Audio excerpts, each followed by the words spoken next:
At an elite family dinner, under a chandelier worth more than my car, I sat beside my wife Kayla, who hadn't made eye contact with me all evening.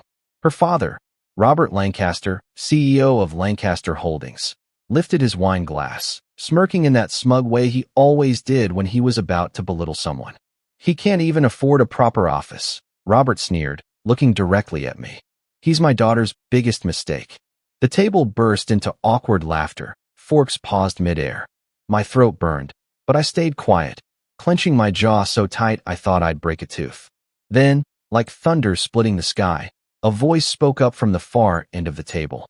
"Actually, that's my son." Every head turned.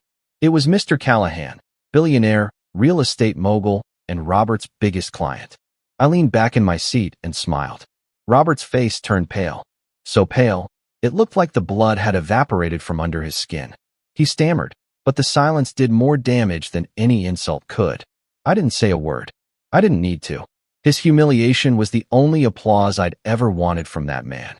But while the room collapsed under the weight of his shame, I felt a strange shift beside me. Kayla wasn't looking at me. She was texting under the table. Her lips curled into a subtle smirk. I leaned toward her and whispered, "Everything okay?" She didn't even look up. "Yeah, just business." Business. Kayla worked in HR at a nonprofit. There were no emergencies on a Saturday night. And that was the moment, the exact moment. I felt it. That awful, skin-crawling intuition. The kind of feeling that makes you cold even in a room filled with heat. The kind of instinct that whispers, something's not right. For months, I'd chalked it up to stress. She was colder, always on her phone, barely touched me anymore. Her stories didn't add up. Late meetings, girls' nights, that new perfume she only wore when I wasn't around. But tonight, I saw it differently. Her mind wasn't with me. It hadn't been for a long time. After dinner, while Kayla laughed and sipped her third glass of champagne with her high society circle, I stepped out onto the balcony and called my old friend Jeremy. He was a private investigator. Not the kind you find on Yelp. The kind ex-cops whisper about. "Jeremy, I need you to find out who's been warming my wife's side of the bed." He didn't ask questions. "Send me her details. I'll start tomorrow." I returned to the table, smiling as if everything was normal. Kayla wrapped her arm around mine for show, like a snake curling around a branch. Her skin felt foreign. On the way home, she stared out the window. "You didn't defend yourself," she said coldly. "You just let him humiliate you." I looked at her and smiled. "Did I?" She turned her head sharply, caught off guard by my calm. Something in her eyes told me she felt it too. This wasn't going to be another one of those nights where I swallowed the disrespect and rolled over like a dog. Something had shifted. The next morning, while she was in the shower humming a tune that didn't belong to our life, I went through her phone. Locked, of course, but I was ready for that. While she was distracted, I airdropped her photos to my laptop. I shouldn't have done it, but I had to. There he was, in 24 photos. Same man, different hotels, different nights. Shirtless, tattooed, smirking at the camera. His name was Chase, a personal trainer from her gym. I stared at one picture for too long, her in a bathrobe, kissing him on the neck. Same bathrobe she wore every Sunday morning while sipping coffee with me. I closed the laptop, heart pounding. I didn't cry. Not yet. Instead, I whispered, "You picked him over me?" She came out of the bathroom in a towel, smiling like nothing happened. "Want to go to brunch?" I looked her dead in the eyes and said, "Sure, but we're something nice. I'd hate for your trainer to see you looking sloppy." She froze. For the first time in years, she looked afraid of me. Her face twitched, just for a second. The towel wrapped around her chest slipped slightly, and she clutched it tighter, like my words had physically hit her. "What did you just say?" she asked, voice low testing. I stepped closer, slowly. Not angry, not loud, just cold. "You heard me. Chase. The guy who's been doing more than helping you with squats." Silence. She blinked. Her lips parted, but no words came out. I turned and walked past her, picked up my keys from the kitchen counter, and poured myself a glass of water like this was any normal Sunday. Behind me, I heard her finally breathe out. "You went through my phone?" I laughed once, bitter and dry. "I didn't have to. You left a trail wide enough for a blind man to follow." Now she got defensive. The shift was fast, sharp, like flipping a switch. She crossed her arms and raised her chin. "It's not what you think." "You sure?" I asked, sipping. Because I think you've been sneaking around with a guy who wears more body oil than clothes. You don't know anything about what I've been through, she snapped. Do you have any idea how it feels to be married to someone who dreams too small? I set the glass down. The sound echoed like a gunshot in our silent kitchen. Oh, so now it's my ambition that made you crawl into someone else's bed. I needed someone who saw me, she hissed, her eyes glinting with venom. Not someone who spends every day playing entrepreneur with a fake company and borrowed money. That was the knife, and she twisted it with a smile. I stepped closer. That fake company landed a 7-figure contract last week. Guess who the client was? She frowned, confused. Callahan Real Estate. The same Callahan that made your dad look like a fool last night. She blinked fast. Wait. What? Yeah, I said. Turns out the guy who can't afford an office just got a downtown tower with a 10-year lease, thanks to your father's biggest account. And the best part? I leaned in, my voice a whisper now. Your daddy didn't know? Until last night. Her lips trembled. I thought I saw a flicker of regret. But then she rolled her eyes. Oh, please. You think that makes you a king now? You still drive a used Ford and wear shirts from discount outlets. Chase has a Porsche. And abs. And there it was. That last little push. You know what's funny? I said, you've always cared more about appearances than substance. Your daddy's love, Chase's muscles, the stupid designer handbags you flaunt like war medals. All for what? A life that looks good on Instagram, but is empty as hell in real life. She scoffed, turning away. Don't preach to me. You're just bitter because you never made me happy. I laughed again. Kayla, you were never built for happiness. You were built for validation. That's why you'll never stop chasing men who only see your surface. Because if they ever looked deeper, they'd see nothing but glass. That one hit her. She stormed off, slamming the bedroom door behind her. I sat down on the couch, shaking. I wasn't angry anymore, just exhausted, like a soldier walking off a battlefield full of smoke and ashes. She came out 15 minutes later, fully dressed in designer jeans and a silk top. Hair done, makeup perfect, phone in hand. I'm going to my sister's for a few days, she said flatly. I nodded. Good. Maybe stay longer. She walked toward the door, then stopped. You're gonna regret how you treated me. I didn't even look up. No, Kayla. I regret not seeing through you sooner. The door slammed. Silence filled the apartment. I looked around at the space we once called home. Everything felt fake now. Every photo on the wall.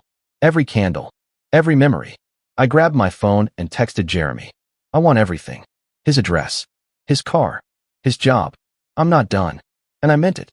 Because when you love someone for years, only to find out they were laughing behind your back with someone else's hands around their waist, you don't just move on. You make sure they remember the mistake. Jeremy didn't waste time.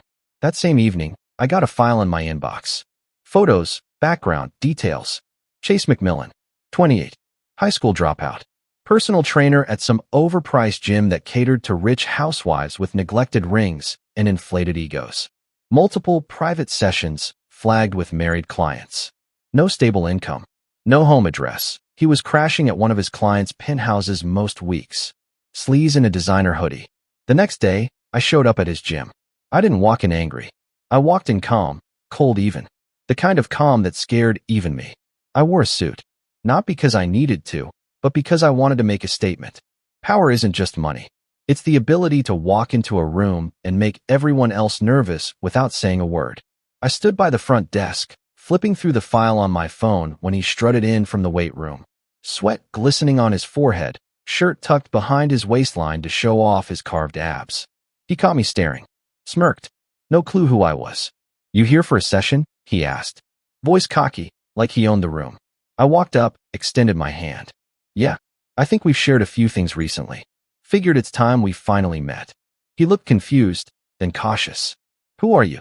Ethan, Kayla's husband. His face dropped. Barely a second, but enough. I smiled. Don't worry. I'm not going to punch you. I don't need to. That's the difference between men like me and guys like you. He shifted his stance. Look, man, don't speak, I said calmly. I'm not here for a story. I've already got one. I'm here to let you know that your time playing games with other men's wives is over. He chuckled nervously. You threatening me? I leaned in, quiet and slow. Not a threat, just a reality. Every one of your clients will know exactly who you are by the end of this week. I already drafted the letter. Screenshots. Photos. Full report. One click. That's all it takes. His cocky exterior cracked. He stammered something about Kayla lying to him, about how he didn't know she was married at first. I nodded. Sure. I believe you. Just like you believe your next paycheck is safe. I turned and left without another word. That night, Kayla came back to the apartment. Not because she missed me, but because the walls were closing in. She slammed her purse on the counter. Did you go to his work? I sipped from my whiskey glass. Didn't know you two were still in us. Her tone shifted from fire to panic. You're trying to ruin his life. Correction. I'm just introducing him to his consequences. You handed him the match, Kayla. I'm just watching it burn. She paced the living room, phone clutched in hand like it could save her. You're going too far. You think I went too far? I stood now, the weight of everything exploding from my chest. You brought a stranger into our bed through your lies. You made me feel small in front of your family for years while you were screwing a guy who can't spell responsibility. And now you're mad because I'm not crying in a corner? She went quiet. Then, voice trembling, she said it. I never loved you. There it was. The bullet I was waiting for. She'd been aiming for months. I nodded slowly. Thanks for saying it out loud. Makes the next steps easier. I walked to the safe, pulled out the envelope I'd prepared. Inside, divorce papers. Already signed by me. Already dated. Her hands shook when she read the top line. You're serious? I shrugged. Serious enough to start over. Without a liar in my life. She dropped the papers and just stood there, staring at me, like she couldn't believe I was really doing this. Like she thought her little game had no end. Where are you going to go? She asked. Somewhere with peace. Something you never brought into this house. She didn't cry. She didn't apologize. She just picked up her purse, checked her reflection in the mirror like this was a regular night out, and walked to the door. Before leaving, she turned back. You'll regret this. No, Kayla, I said. For the first time in years, I finally don't regret something. She closed the door behind her. I stood there in silence. No music. No lights. Just the sound of my own heartbeat slowing down for the first time in months. The first few nights alone were brutal. Not because I missed her, I didn't. I missed who I thought she was. The idea of Kayla. The version of her I built in my head, who laughed at my stupid jokes and told me I was her rock. That version had died long before Chase ever touched her. Maybe she never existed in the first place. The apartment felt like a museum of broken things. Every corner whispered a memory, but they all sounded like lies now. The framed photos of us on vacation, her favorite mug in the cabinet, the perfume still hanging in the bathroom air like poison. I boxed up everything that reminded me of her and shoved it into the guest room. I couldn't bring myself to throw it away yet. Not out of sentiment. Out of strategy. Evidence. A reminder. A warning. 3 days after she left, her sister Jessica called me. First time she'd ever dialed my number directly. Ethan, I heard what happened, she said cautiously. News travels fast when you're in the business of betrayal. She's staying with me. And she's been talking. About you. About the marriage. Let me guess. Everything was my fault. Silence on the line. I sighed. Jessica, if she's looking for sympathy, she's in the wrong place. That's not why I called, she said. I just thought you should know. She's not just seeing Chase. There was someone else before him. A guy from her office. For almost a year. My stomach clenched. You're sure? I asked. Yeah. I saw the messages. She used to brag about how easy it was to get away with it. That did it. Not anger. Not pain. Just a kind of dull, hollow disgust. Like I needed a long shower just to wash off the years I'd wasted. I thanked Jessica and hung up. Then I sat there, staring at the wall, feeling the weight of it all pressed down on me. 2 affairs. Not 1. 2. And who knows how many others I'll never find out about. But this time, I wasn't going to spiral. This time I got up. I opened my laptop and made it official. New office space lease signed. I scheduled meetings with investors, booked 2 speaking events, and even reached out to a friend who ran a podcast about overcoming failure. I told him I had a story to tell. One people needed to hear. A week later, Kayla emailed me. Not called. Emailed. Subject line, can we talk? The body was 2 lines. I've had time to think. I miss you. Maybe we rush things. I stared at it for a solid minute before hitting delete. No response. No second chance. That door wasn't just closed. It was sealed, locked, and bricked over. But the universe wasn't done yet. The next day, I ran into Robert, her father, at a business conference. I was presenting a pitch to a group of angel investors. He didn't see me at first, just sat there in the front row, arms folded, smug as ever, until my name was called, until I walked out on stage and his eyes went wide, until I laid out a flawless pitch that got a standing ovation. And then, after the crowd cleared and the investors huddled around me, he came up, alone. "I didn't know you were involved with this project," he said stiffly. "I'm not involved," I replied. "I own it." He blinked. The color drained from his face again, just like at that dinner. "You've grown," he muttered. "No," I said. "I just stopped shrinking myself for people who didn't deserve me." He opened his mouth like he wanted to say more, maybe even apologize. But I walked away, let him stand there with his mouth open and his pride in pieces. It felt like justice. Not the loud, explosive kind. The quiet kind. The kind that burns slow and deep. The kind that lasts. That night, I went home, poured myself a drink, and stood on the balcony overlooking the city I was finally starting to claim for myself. Kayla was gone. The betrayal was real. But I wasn't broken. Not anymore. 2 weeks passed. She didn't try again. Not a call, not a message, not even a random thinking of you text. And that told me everything I needed to know. She never loved me. She loved the role I played. The image. The safety net. The background music to her fake little movie. Without me, she had to live in silence. Jeremy called one morning. Said Chase had been fired from the gym. Turns out, someone anonymously forwarded a folder of photos and screenshots to every one of his clients. His bookings dropped to 0 overnight. One woman even filed a harassment complaint after reading the messages he sent Kayla. I didn't ask who sent the folder. Jeremy just said, "Sometimes justice wears a hoodie." I laughed for the first time in a long time.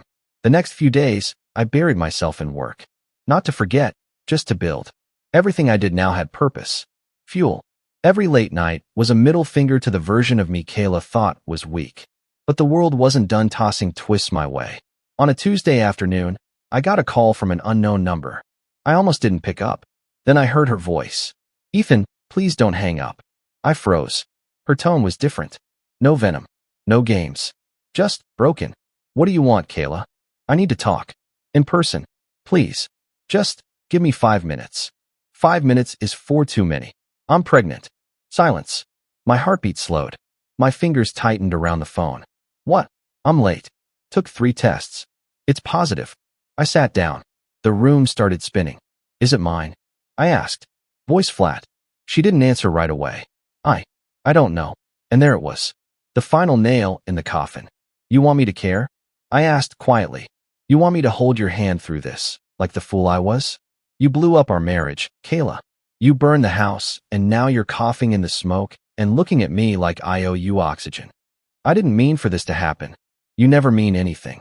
That's the problem. You do. Then lie. Then blame everyone else for bleeding." She started crying. I let her. I didn't say a word. Just let the silence hang. After a while, I spoke. "If it's mine, I'll do what I need to do. But you? We're done. Forever." I ended the call. A strange calm settled over me. Like the storm had finally passed, and I was standing in the wreckage, breathing. The next morning, I scheduled a DNA test. Through a lawyer. Everything documented. No more direct contact. I told my assistant to prepare for a business trip to Chicago. I needed space. Before I left, I packed the last of her things. Boxed them neatly. Sent them to her sister's place. No message. No note. Just closure in cardboard. On the flight, I stared out the window, thinking about everything I'd been through. How easy it is to lose yourself in love. How betrayal can slice deeper than any knife. How silence can be louder than screaming. But mostly, how healing begins the moment you stop waiting for an apology. Kayla would live her life now in pieces. Maybe pretending she still had control. Maybe chasing another man to fill the hole she dug herself into. Me? I was just getting started. Chicago hit differently. Cold air, busy streets, no familiar shadows. And for the first time in months, I didn't feel like I was dragging dead weight behind me. I checked into a quiet hotel downtown. Nothing flashy, clean, minimal, no memories. Just what I needed. I had a meeting with a group of investors interested in expanding my company's tech division. I walked into that boardroom like I owned the building. No hesitation. No second guessing. And when I was done speaking, one of the older guys looked across the table and said, "You don't sound like a man recovering from betrayal. You sound like a man reborn." And maybe I was. The next day, the lawyer called. DNA test scheduled. I wouldn't be there. Didn't want to see her. My lawyer would handle it all. Clean, distant, professional. Kayla wasn't allowed near my peace anymore. But even from a distance, she still found ways to throw daggers. 2 days after that, a blog post went viral. Some anonymous article titled, "When Your Husband Becomes a Stranger." It was her. Her writing. I knew her tone, her phrasing. Full of passive-aggressive digs. About how success made me cold. How ambition made me unreachable. How women need to feel seen. No names mentioned, of course. Just enough detail to make people assume she was the victim. Comments flooded in, strangers sympathizing with her, calling me emotionally unavailable and toxic. I didn't respond. Didn't post. Didn't defend. But I saved every screenshot. A week later, I got a call. Unknown number. Again. I ignored it. But the voicemail came in. I waited a few hours before listening. It was her father. Robert. "Ethan, I just wanted to say I'm sorry. You didn't deserve how I treated you. I was wrong. About everything." I sat there, phone pressed to my ear, stunned. I don't know what Kayla told you, but she's a reflection of her mother. Always needing more. Always blaming someone else. I wasn't blind. I just didn't care until I saw what it cost. A pause. "I'd like to invest in your next venture." No strings. Just a quiet apology with interest. I didn't know whether to laugh or throw the phone. But I called him back the next day. Told him I appreciated the apology, but I didn't need his money. I already had backers. Already had momentum. Already had everything he once said I'd never earn. "I just wanted you to know," I said. "You didn't break me." She didn't either. He was quiet. Then, "Good. You deserve better." For once, I agreed with him. The DNA test came back. Negative. Not mine. That should have hurt. It didn't. It freed me. The final string cut. That evening, I went out for dinner alone. Candlelit restaurant. Great steak. Jazz in the background. A table of businessmen nearby were laughing too loud, but I didn't mind. I was thinking about how far I'd come, from the idiot sitting quietly at that dinner table while a rich old man mocked him, to the man sitting alone now, whole, scarred, but alive. Toward the end of my meal, a woman passed my table. Short black dress, confident walk, a glance that lingered just half a second longer than it needed to. She smiled. So did I. And just like that, the world didn't feel so heavy anymore. I didn't need revenge. I didn't need closure.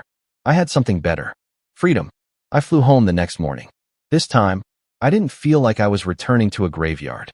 I walked into the apartment, sunlight pouring through the windows, and it felt like I could breathe again. Really breathe. The air didn't smell like betrayal anymore. It smelled like new beginnings. I sold the couch we used to sit on. Tossed the wine glasses she loved. Repainted the walls. Not for aesthetics, for control. Every change was a middle finger to the ghost of our marriage. When the movers came to take her last box from the guest room, the guy asked, "You want to leave a note or anything?" I shook my head. "She knows." He laughed. "Rough divorce." I smiled. Rough awakening.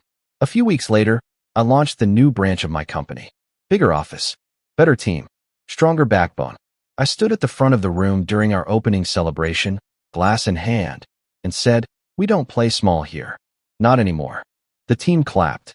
I drank. Later that night, I got one final email from her. Just a single sentence. "Do you ever think about what we had?" I stared at it for a long time. Thought about replying. Thought about writing a paragraph, a poem, a speech. Instead, I clicked archive. Because no, I don't think about what we had. I think about what I survived.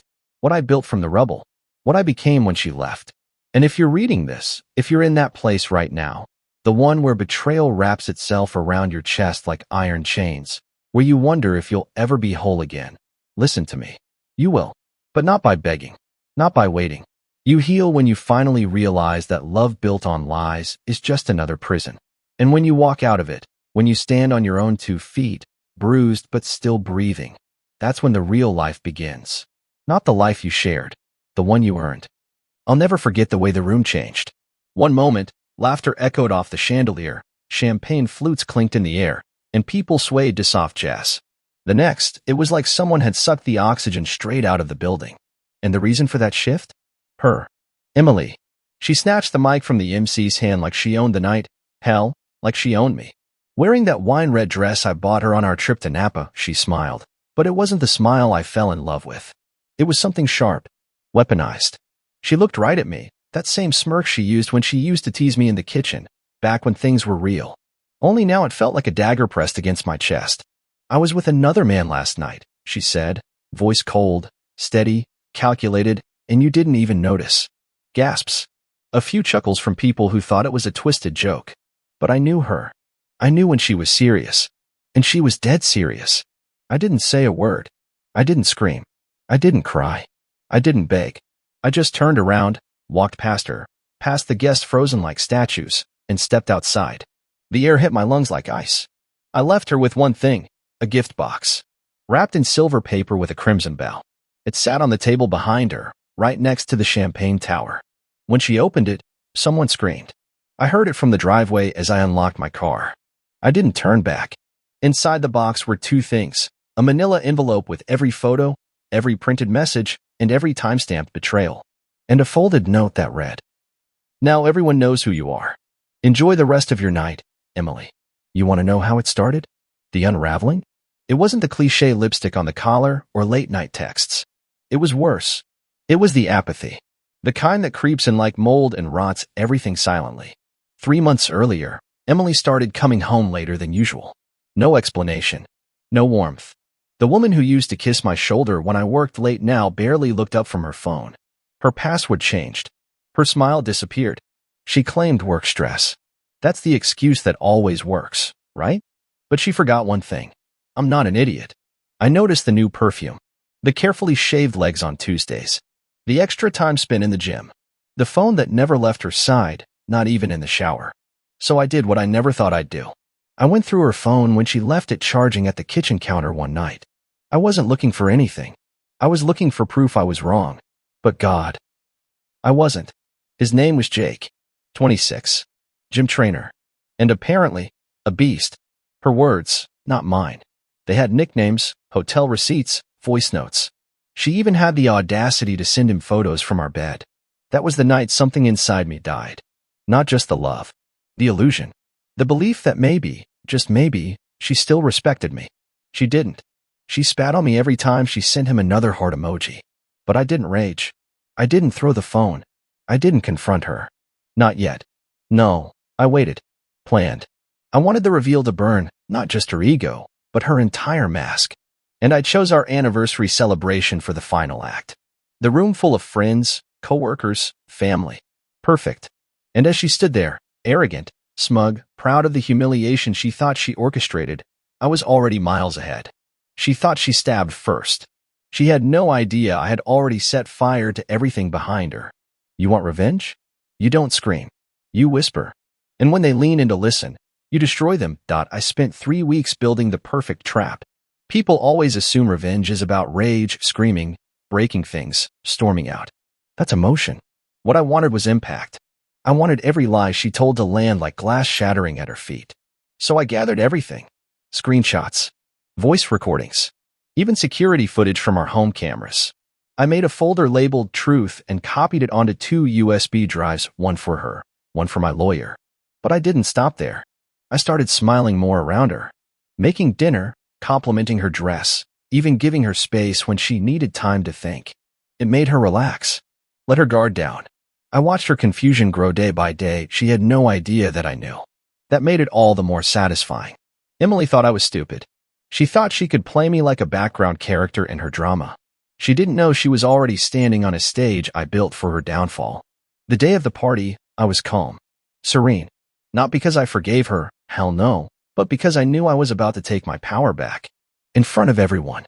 The room was decorated beautifully. String lights draped across the ceiling. Soft jazz playing. Wine glasses catching the glow. Emily walked in like she owned the night, lips painted in that deep red shade I used to love. She kissed me on the cheek. I smiled. She leaned in and whispered, "You're actually smiling. That's cute." I almost laughed. If only she knew what was coming. People toasted to the perfect couple. Someone even made a speech about how love like this is rare. I stood beside her, nodding politely, tasting every fake compliment like acid on my tongue. And then it happened. She walked to the mic. I watched her heels click across the floor, slow and deliberate, like a villain in a movie scene. Everyone turned. Glasses lowered. The music faded. She grabbed the microphone, glanced at me, and with that same cold grin, said, "I was with another man last night." Pause. "And you didn't even notice." The room shattered into silence. You know what silence feels like when 50 people freeze at the same time? It's heavy, dense, like time stands still. And in that silence, I turned around, walked away. I didn't slam the door. I didn't cry. I didn't yell. I just left. And the only thing I left behind was a small, silver-wrapped box on the main table. Inside, the entire truth. Photos, messages, locations, dates, proof of everything she tried to hide. But that wasn't the worst part. The worst part was the letter I wrote. In it, I thanked her for revealing who she truly was, for teaching me that love isn't blind, it's just deaf when it's too loyal. And I ended with a quote she once told me during our honeymoon. "You'll never have to worry about losing me." And now?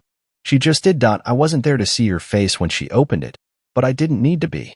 The silence said enough. The scream that followed, it rang out into the night like justice tearing through lies. My friend Kevin told me later, the whole room stood still, watching Emily unwrap the box like it was a birthday present. Her hands trembled before she even touched the ribbon. When she lifted the lid and saw the contents, photos, texts, a note in my handwriting, her skin turned a shade I'd never seen before. Somewhere between guilt and panic. Kevin said her jaw locked, her fingers froze, and then she dropped the box like it burned her.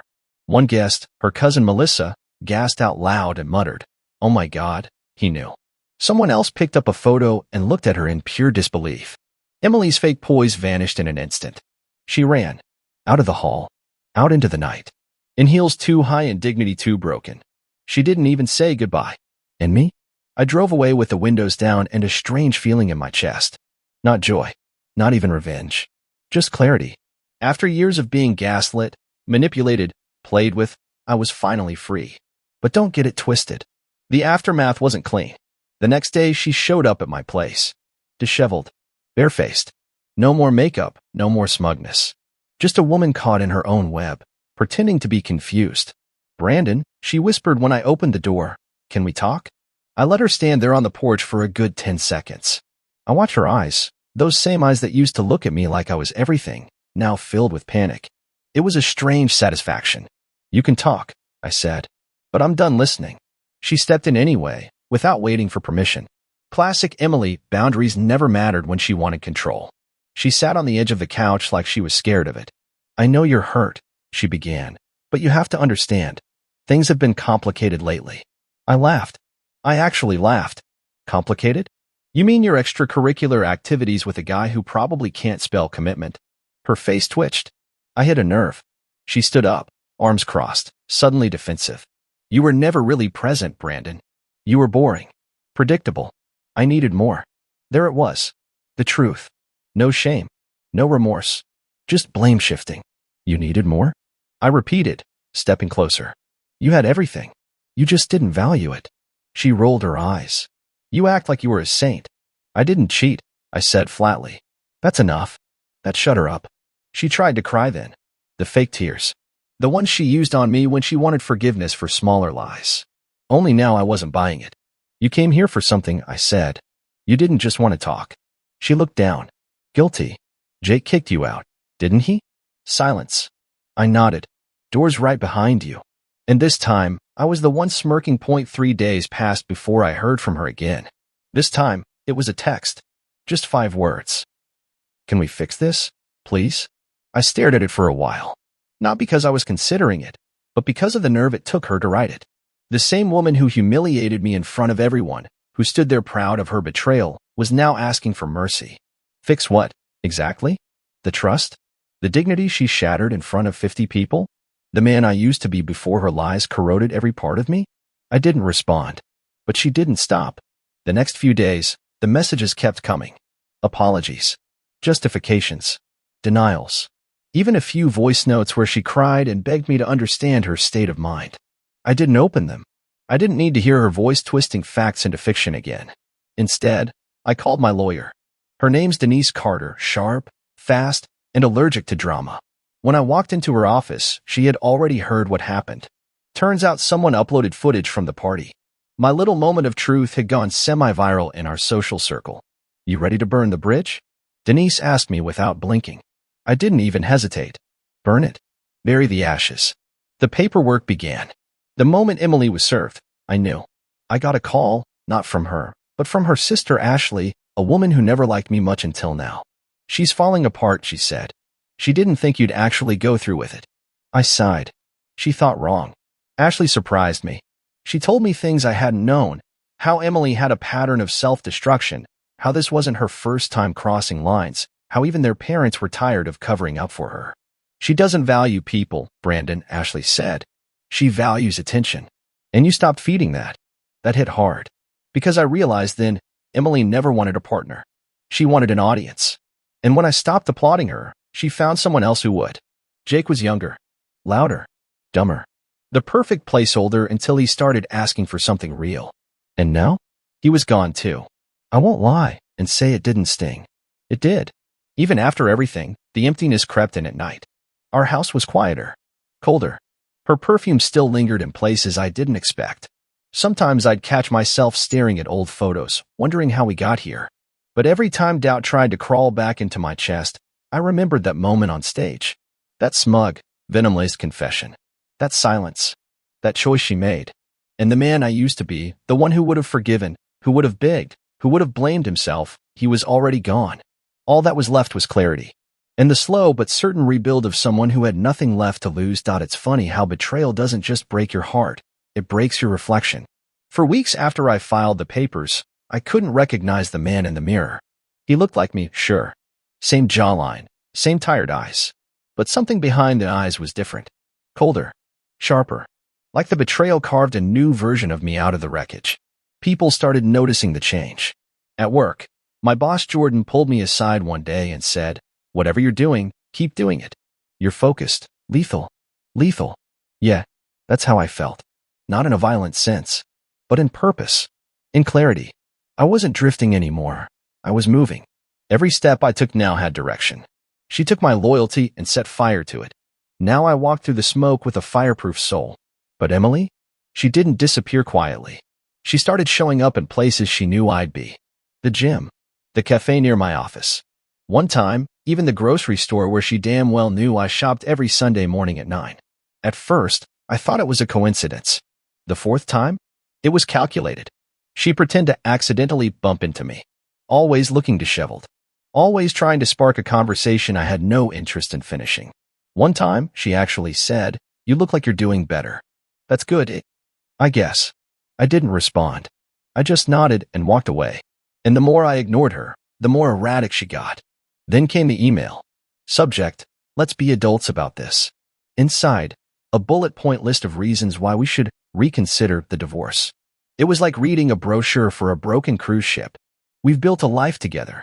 It was just one mistake. I still care about you. You were distant for months.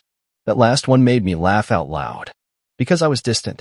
After I realized I was being lied to every day by someone sleeping next to me, I had to be. I had to protect what little sanity I had left. But she twisted even that into ammunition. Classic Emily. I didn't reply. Instead, I forwarded the email to Denise. She called me 5 minutes later. "She's spiraling," Denise said. "Don't respond. Let her bury herself." I took that advice to heart. Because the truth was, this wasn't about closure.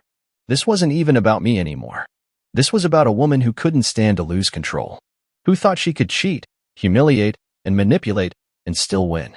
But this wasn't her story anymore. It was mine now. And every time she tried to re-enter my world, she only reminded me why I had to lock the door and throw away the key. The last time I saw her, it wasn't planned. I was having dinner with a friend, Claire, someone I'd known from college. We weren't dating. Not yet. But there was peace in her company, and after months of emotional wreckage, peace felt like a luxury. We were seated by the window at a quiet Italian place downtown, laughing about something, honest laughter, the kind that didn't feel like a performance. Then I saw Emily. She walked in with a forced confidence, her arm hooked around a guy I didn't recognize. Tall, flashy watch, loud voice. Probably another Jake. Another temporary high to patch the bleeding. She saw me. Of course, she did. I watched her smile falter for a split second. It was fast, but I caught it. And then, Like clockwork, she leaned into her date and laughed a little too loud, tossed her hair back a little too hard. Claire leaned in and whispered at her. I nodded. She's trying too hard, Claire smirked. She already lost. And that's when I realized Emily didn't miss me. She missed the control, the attention, the stage. What she didn't know was that I'd changed the script. After dinner, as Claire and I walked toward the valet, Emily stepped out too. Alone. Her date had gone to grab the car. She approached. Brandon, she said. Can we talk? Please. Claire excused herself to give us space, but I could feel her watching from a distance, arms crossed like a silent guardian. Emily looked thinner, tired. Her eyes didn't have that arrogant gleam anymore. She looked like a woman trying to rewind a life she'd fast-forwarded through carelessly. I messed up, she whispered. I was stupid. I was selfish. I didn't think you'd actually walk away. You thought I'd beg, I said. You thought I'd crumble. She nodded, slowly. I guess I did. She reached into her bag and handed me something. A small photo album. Us. Vacations, birthdays, random Sundays. I look at this every night, she said. I miss what we had. I flipped through it. Page after page of memories that once meant something. I stopped at a photo of us at the beach. She was laughing, sunglasses on, hair tangled by the wind. I remember this day, I said quietly. You told me you'd never lie to me. She looked down. I never meant to hurt you.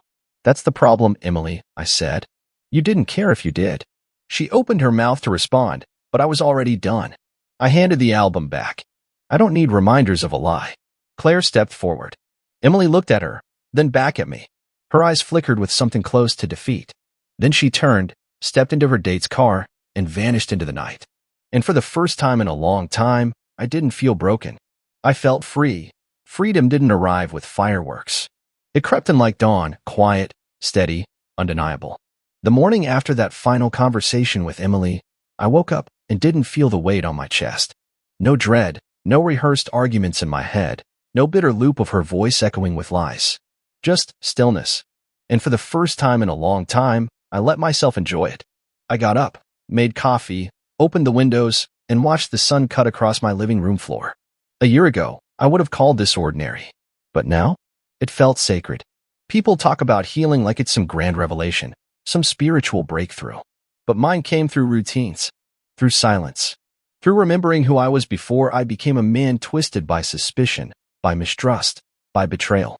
I started running again, not from something towards something. I reconnected with friends I drifted from.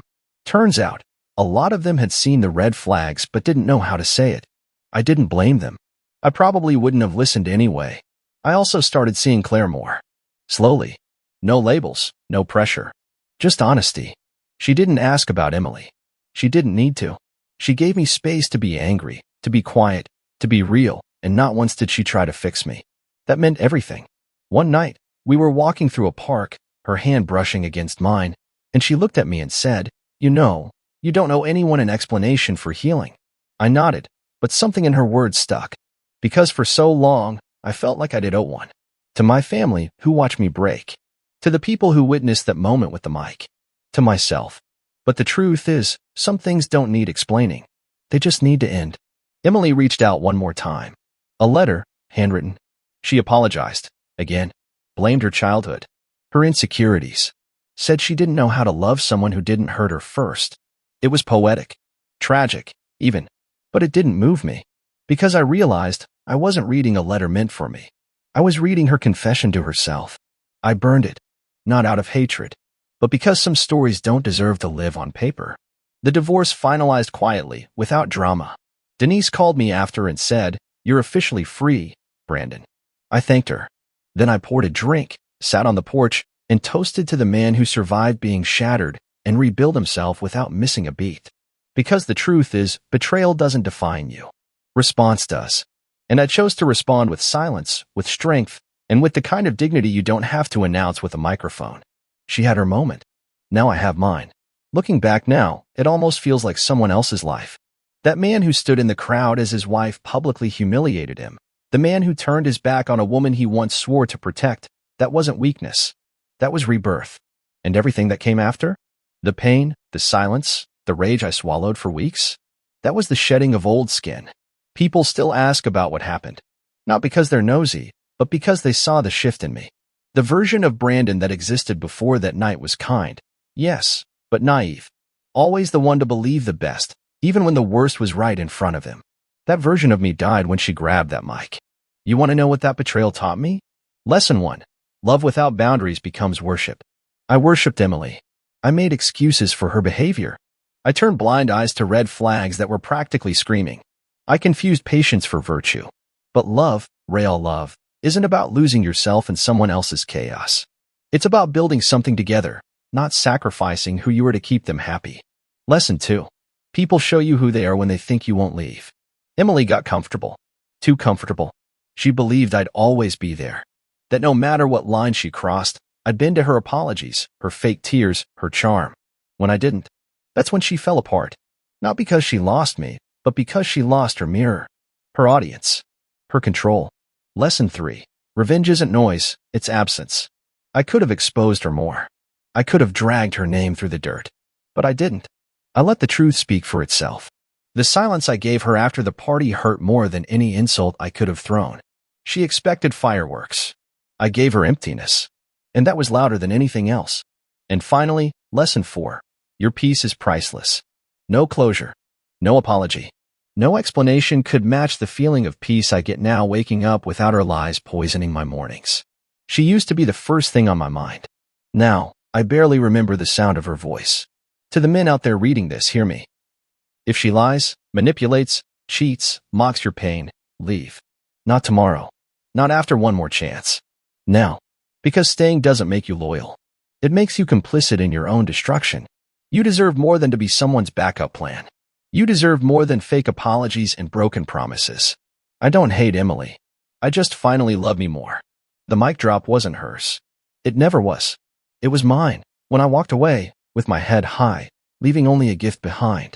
Let her live with the silence. Let her remember the man who didn't scream, didn't plead, but simply left and never looked back. That's not revenge. That's power. I still hear the wood cracking.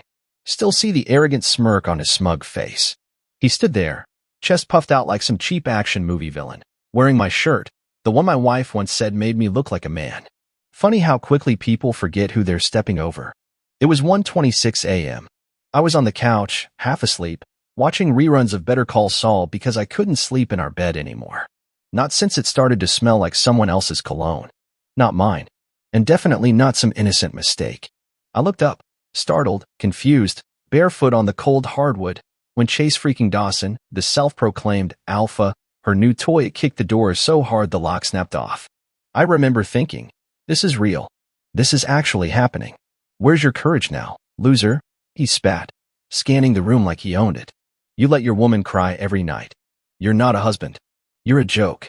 My blood went from chill to boiling. I didn't know whether to laugh or explode. This prick, with his TikTok wannabe confidence and Jimbro tight jeans, stood in my house after stealing my wife and called me a coward? But I said nothing. Not yet. Because as much as I wanted to knock his veneers out of his mouth, I knew something he didn't. I wasn't the same man he expected to find. I'd been quiet, yes. But only because I'd been watching, listening, preparing. Let me back up. Just 3 nights ago, I found a lipstick-stained receipt in her coat pocket. Expensive sushi. 2 people. And the note scribbled on the back? You're better than him. That was the spark. But it wasn't the fire. The fire came the next night when she fell asleep at her sister's. Her sister, Brittany, who happened to post an Instagram story from a spa in Colorado, while my wife was supposedly in her apartment. That's when I realized this wasn't some late-night fling. This was war. Her name's Emily, by the way. My wife of 7 years. The woman who once made me coffee with a heart drawn in cinnamon. The one who used to wear my hoodie just to feel close. Now, she was sending photos of herself in lacy black lingerie to Chase, captioned, "Wish you were inside." Yeah, I saw everything. I hacked her cloud the day after the sushi receipt. Don't judge me. You can't expect a man who's bleeding to care about honor. Her photos were all in there. Her messages. Her moans. Her lies. So I waited. I watched. I played along like the perfect fool. And now Chase was here, breathing heavily, probably high on whatever fantasy she sold him about me being weak, dull, replaceable. That's when Emily stepped into the doorway behind him, hair messy, lipstick smeared, wearing the necklace I gave her for our 5th anniversary. She looked at me like I was the stain on the carpet. I told you we needed space, Ryan, she hissed, like I was the problem. You just don't get me anymore. I stood up slowly, calmly. You invited him here? I asked, voice shaking not with fear, but fury barely bottled. You brought him into our home? She scoffed. It hasn't felt like ours in a long time. Chase laughed. You gonna cry now, little man? Want me to tuck you in? Or are you finally gonna grow a pair? What happened next? He didn't expect it. Neither did she. But it started with me walking past him. No fists. No yelling. Just a whispered, you really think you're the first? His eyes twitched. Emily flinched. And I smiled. Because that was the moment everything started to unravel. He followed me, barking threats, but his confidence slipped. I led them both to the dining room table, where a folder sat, sealed. I slid it open. Photos. Videos. Dates. Logs. A printed out thread of her text with not just Chase, but 3 other guys. One of them? A police sergeant. Another? Our financial advisor. Her face turned ghost white. Chase looked like someone hit him with a truck. You two thought you were the storm, I whispered. You're barely the drizzle. Then? He lunged. But I wasn't alone anymore. Behind him, the door creaked again, this time not from a kick, but from Tyler, my oldest friend and ex-Marine, stepping in with a quiet, deadly look. And that's when the screaming started. Not from me. Not even from Emily. But from Chase. Because the coward was never me. And this night was only getting started. 3 weeks earlier, I'd already started to feel it. That shift. The distance. The way she'd stopped texting me during the day, how her phone was always face down on the table, and how she started showering before coming home, not after. Emily used to hum when she made dinner. That stopped. She used to grab my hand in the car. That stopped. And one night, when I touched her shoulder as I passed by, she flinched like I was a stranger. That was the night I first checked her phone. Nothing. Clean. Too clean. That's when I knew I was being played.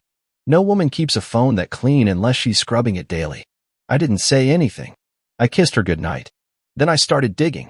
I installed a keylogger on her laptop, synced her cloud to mine, monitored her GPS history. Obsessive? Maybe.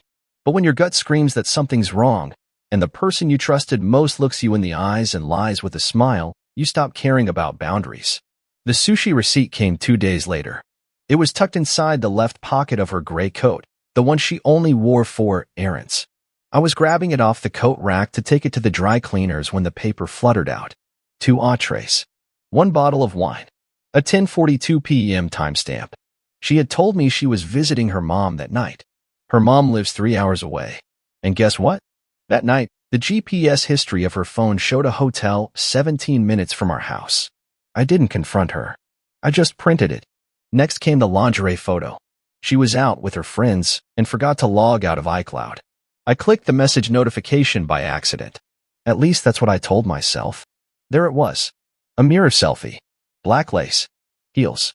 Caption. You make me feel alive again. Sent to Chase Dawson. The name meant nothing to me at first. But that changed quick. I clicked into his profile, found gym pics, mirror selfies, quotes like, only weak men blame others.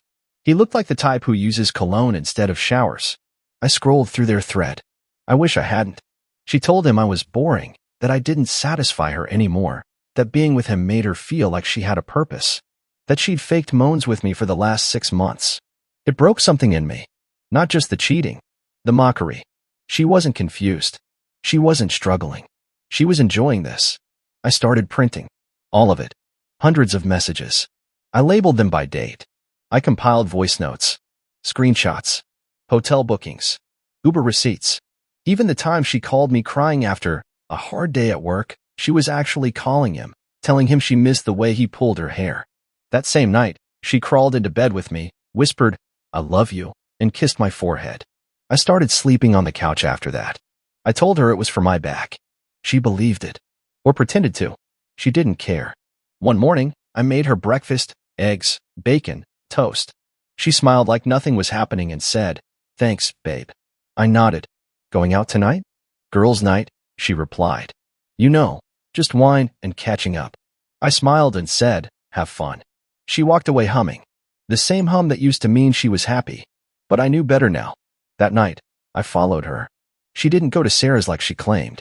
She went to that same damn hotel at room 312. I watched from the car as she met him in the parking lot. They didn't hug. They didn't kiss. They devoured each other. Right there. She wrapped her arms around his neck, lifted her leg, and he grabbed her like he owned her. Like she was never mine to begin with.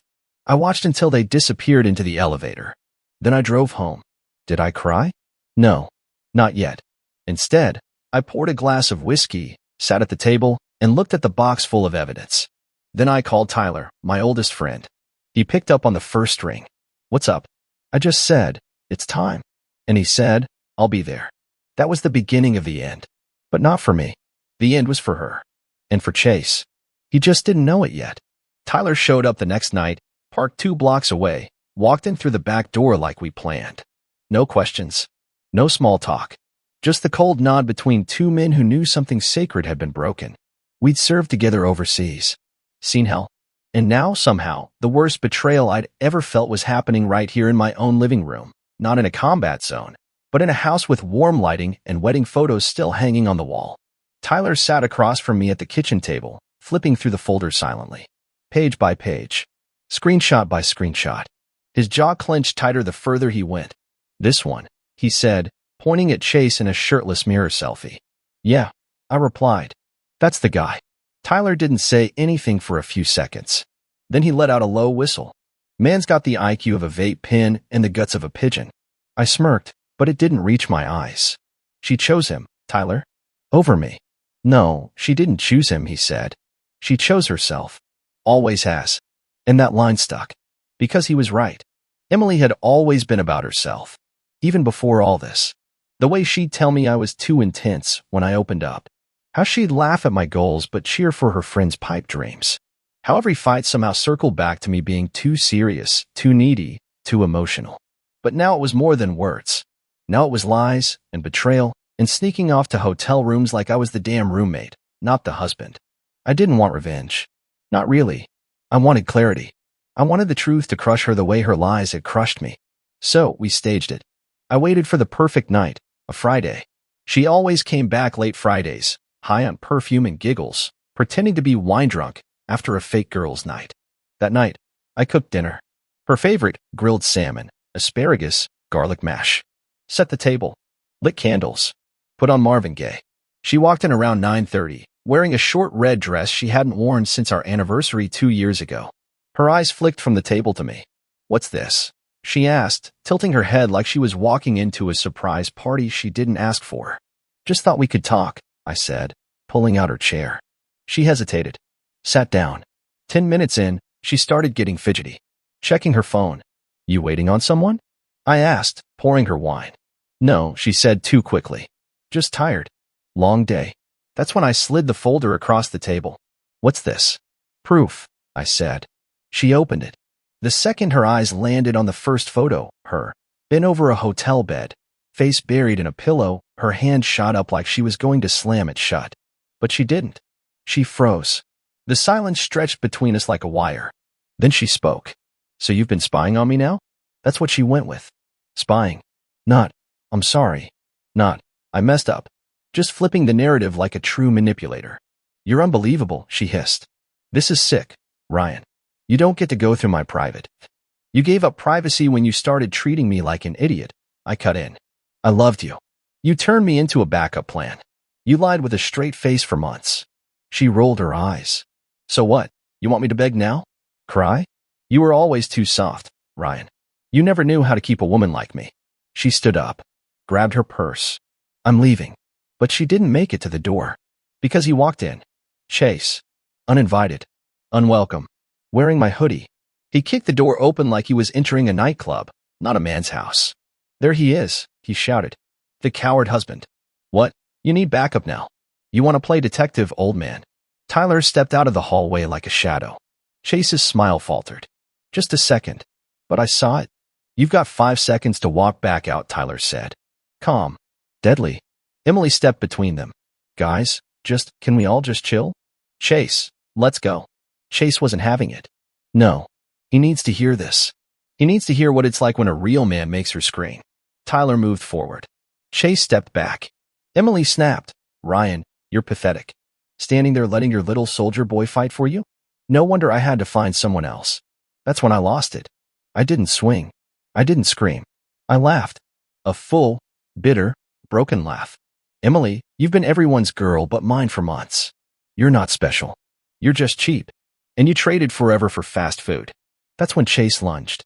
And Tyler grabbed him by the collar, slammed him into the wall. I swear the drywall cracked. And suddenly, Mr. Alpha was whimpering. Get him off me. Emily, he screamed. But she didn't move. She just stood there, frozen between two worlds. And I realized, in that moment, she never picked either of us. She only ever chose herself. Chase was pinned, his cocky attitude melting faster than ice in a furnace. Tyler held him there with one hand like he weighed nothing. His legs dangled a bit, not enough to hurt him, just enough to scare the soul out of him. Still feel like a real man? Tyler asked coldly. I didn't mean it like that, Chase stuttered. Let me go, man. Come on. The same guy who burst through my front door calling me a coward was now pleading like a scared kid who got caught shoplifting. I stood there, arms crossed, watching the unraveling. I thought I'd feel satisfaction, some surge of justice. But all I felt was empty. Emily finally spoke. Let him go, she said, like she was bored. This is stupid. Tyler dropped him. Chase hit the floor hard and scrambled to his feet like a scared rabbit. You two are psychos, he muttered. I don't need this. He turned to Emily. You said he was weak, that he wouldn't do anything. Emily narrowed her eyes. Yeah, well, I didn't know he'd call in his little army buddy. I smiled. That was the real her. The venom. The ego. The complete inability to take responsibility. You done? I asked her. She scoffed. What? You want me to apologize now? Fall to my knees and cry. You're good at getting on your knees, I said quietly. Her eyes flared. You're disgusting. No, I said. You are. The room went still. She looked at me like she wanted to slap me, but there was no more fight in her. Just the cold emptiness of someone who finally got exposed under full light and couldn't hide behind shadows anymore. Chase adjusted his shirt and mumbled, I'm out of here. Tyler stepped aside. Be my guest. He left without looking back. Emily stayed. You just ruined everything, she hissed. You did that all on your own. She opened her mouth to throw another insult, then stopped. Fine. You want me gone? I'll pack a bag and be out by tomorrow. No, I said. You'll be out tonight. She laughed. You can't kick me out. It's half my house. I bought it before we married. Your name's not on anything. Not the deed. Not the loan. Nothing. I'd made sure of that. Back when I thought protecting her from my debts was love. Turns out it was freedom, mine, not hers. She went silent. And that silence? That was her first real moment of understanding. I looked her in the eyes and said, I already called a locksmith. He'll be here in the morning. You're bluffing. I stepped aside and handed her a duffel bag I'd packed earlier. Your essentials are in there. Toothbrush. Makeup. Lingerie. Figured you'd need it. She didn't move. You're not serious, she whispered. I was serious about us, I said. And you spat on it. Now, I'm serious about being done. She stared at me for a moment, then grabbed the bag. Don't think this makes you strong, Ryan, she said, voice sharp. You're still the same boring little man I had to escape from.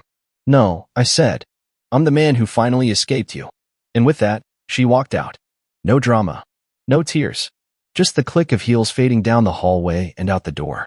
I stood there in the silence that followed, expecting to feel lighter. But all I felt was nothing. A hollow ache where love used to live. Tyler clapped a hand on my shoulder. You did the right thing. I nodded, but I didn't respond.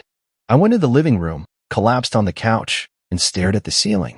7 years. 7 years of memories, road trips, laughter, silent treatments, cold dinners, forced anniversaries, and finally, betrayal. I was free, but I was also broken. And I knew that tonight was only the beginning of everything I'd have to face next. I didn't sleep that night. Not a single minute. The silence in the house was too heavy, too loud. The kind of silence that doesn't comfort, it mocks you. The kind that takes up space in your lungs, makes breathing feel like a burden.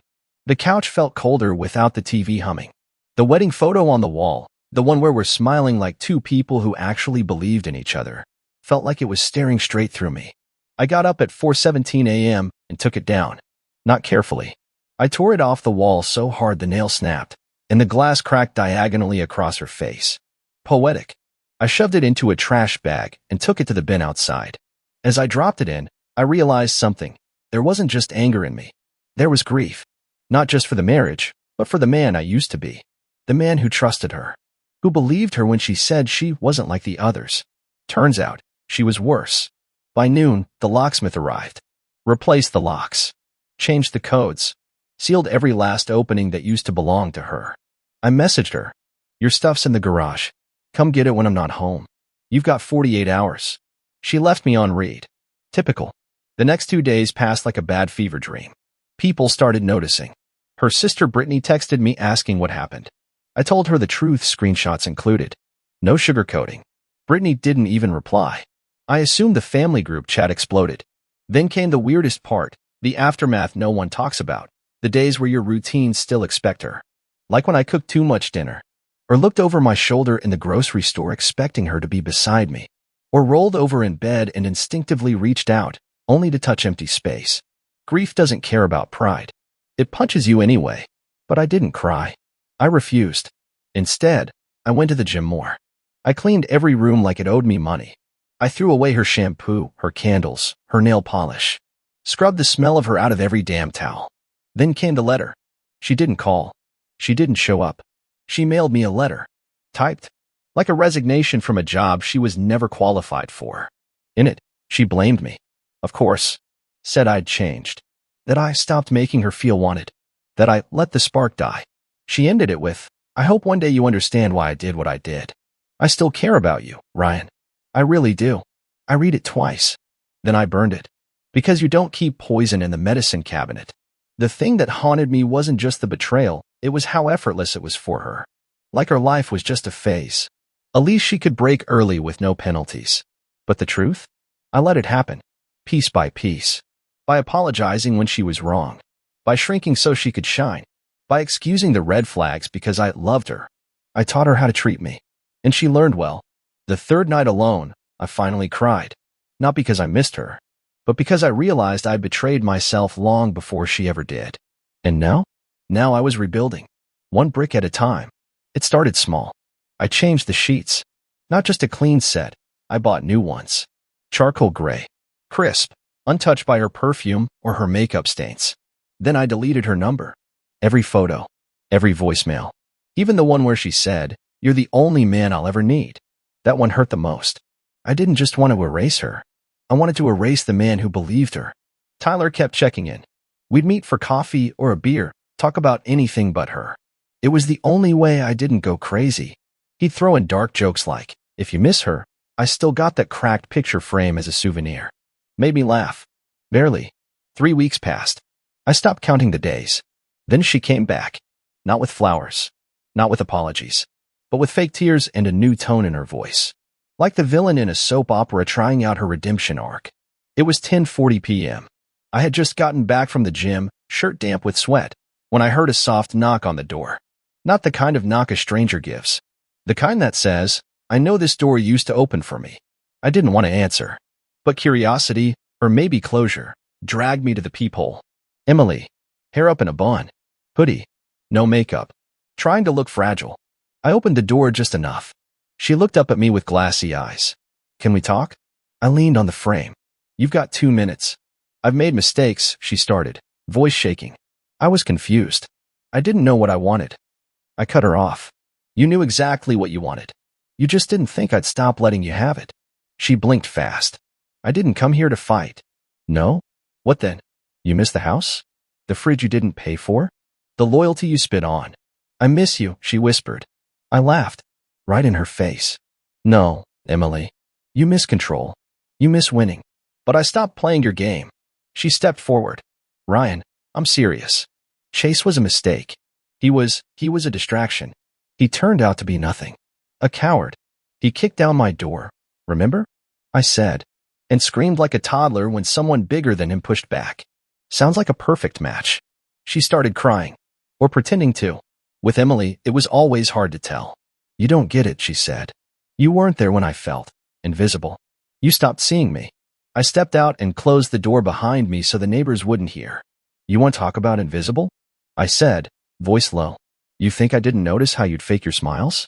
How you only touched me when you wanted something? How you rolled your eyes when I talked about my job, but clapped like a groupie when Chase posted shirtless selfies on Instagram? Her mouth opened, then closed. Nothing came out. I was loyal to you, Emily, I said, stepping closer. When things got hard, I stayed. When you shut down, I waited. When you lied, I still hoped. You don't get to come back now just because the man you cheated with turned out to be less than nothing. I'm not asking for everything, she whispered. I just want a chance. One night. One conversation. I looked at her. Not like a man looks at a woman he once loved, but like a man looking at the person who buried him alive and came back to dig up the corpse. You had hundreds of nights. You wasted every one. She looked down, wiped her eyes. You've changed. Yeah, I said. You taught me how. And then I walked back inside. I didn't slam the door. I locked it. And for the first time in months, I slept. Peacefully. The next morning, the sun hit differently. No clouds. No heaviness. Just light. I opened the windows wide, let fresh air in like it was an exorcism. The house smelled like coffee and clean linens, not perfume and lies. Her bag was still in the garage. She never came back to get it. Maybe she hoped I'd open the door again. Maybe she realized I never would. A week passed. Then another. I started running again. Not just jogging running. Miles at a time, no music, just the sound of my own breath and feet pounding the pavement. It hurt. That was the point. Pain reminded me I was still alive. That I still had a pulse, even if it beat differently now. I didn't talk about her much anymore. People stopped asking. Word spreads fast in small circles. Some looked at me with pity, others with surprise, like they didn't think I had it in me to walk away. But I did. I walked, ran, cut, burned, and sealed the door behind me. One night, I saw her again. I was at a bar with Tyler and a few others. We were laughing at something stupid, a game, a memory, I don't even remember, when I looked across the room and there she was. Emily. With a different guy. Older. Balding. Flashy watch. She saw me. Froze. Her eyes flicked to the guy, then back to me. Like she wanted me to see. Like she wanted me to care. I didn't. Not even a flicker of jealousy. Just silence. I raised my glass to her. Not out of spite. Just a silent, final toast to what we used to be. Then I turned back to my table, let the laughter carry me somewhere far away from her. Because she was already gone. She'd been gone long before Chase, long before the lies, long before she started faking interest in everything I cared about. And now, I had no space left for her. No memory to feed. No love to mourn. Just lessons. Brutal, necessary, permanent lessons. Like this. Never beg someone to love you. Never apologize for noticing red flags. And never let someone stay just because they're afraid of being alone. I wasn't broken anymore. Just rebuilt. Brick by painful brick. Not stronger because of her. Stronger in spite of her. 3 months after she walked out of my life, or rather, after I finally showed her the door, I stood in the same kitchen where it all fell apart and felt still. Not happy. Not sad. Just still. And that stillness? That was peace. No more second guessing. No more double checking where she was, who she was with, or whether I was enough. Because now I knew. I was enough. I always was. I'd just been giving all of me to someone who didn't even value a piece. The last piece of her disappeared the day I found a folded photo in an old drawer. Us, at the beach, year 2. She was on my back, laughing like she meant it. I stared at that picture for a while, waiting for the pain to come. It didn't. So I burned that too. Not out of hate. Out of acceptance. I let her go. Fully. Not because she deserved grace, but because I did. I deserved a life not haunted by her shadows. Not poisoned by her words. Not weighed down by the echo of footsteps sneaking back into bed at 2 a.m. I started dating again. Slowly. Carefully. No expectations. Just coffee and conversation. But this time, I asked real questions. This time, I listened to my gut. And this time, I knew the signs. Because betrayal has a sound, it's the silence before the lie. And I'll never ignore that silence again. So, what did I learn from all this? I learned that loyalty means nothing to someone who only values excitement. I learned that love doesn't excuse disrespect. And I learned that sometimes, the strongest thing you can do is leave before you're destroyed. If you're reading this and you're in that place, that dark, choking place where you know something's wrong but you keep holding on, let go. Let go before it swallows you whole. Because when you finally walk away, when you finally choose yourself, you don't just survive. You start to live. I stormed into the office, adrenaline pumping like a freight train. The fluorescent lights buzzed overhead as I scanned the room, my gaze locking on the smug face of my brother, Brad. Without hesitation, I crossed the room in long, furious strides, my heart pounding like a war drum. "Hey, Nick, Brad began, but I didn't let him finish. My hand shot out, grabbing him by the throat and slamming him against the wall. Papers scattered from his desk, and the room fell silent as everyone froze. "While I was covering for you," I growled, my voice low and venomous, "were you sleeping with my wife in my bed?" Brad's face turned pale, his lips parting in shock. He clawed at my arm, trying to break free, but I held firm, my grip fueled by months of suppressed rage and confusion. "I guess I'll need to get tested for STDs, I spat, my voice rising as I leaned closer, "considering the lifestyle you lead."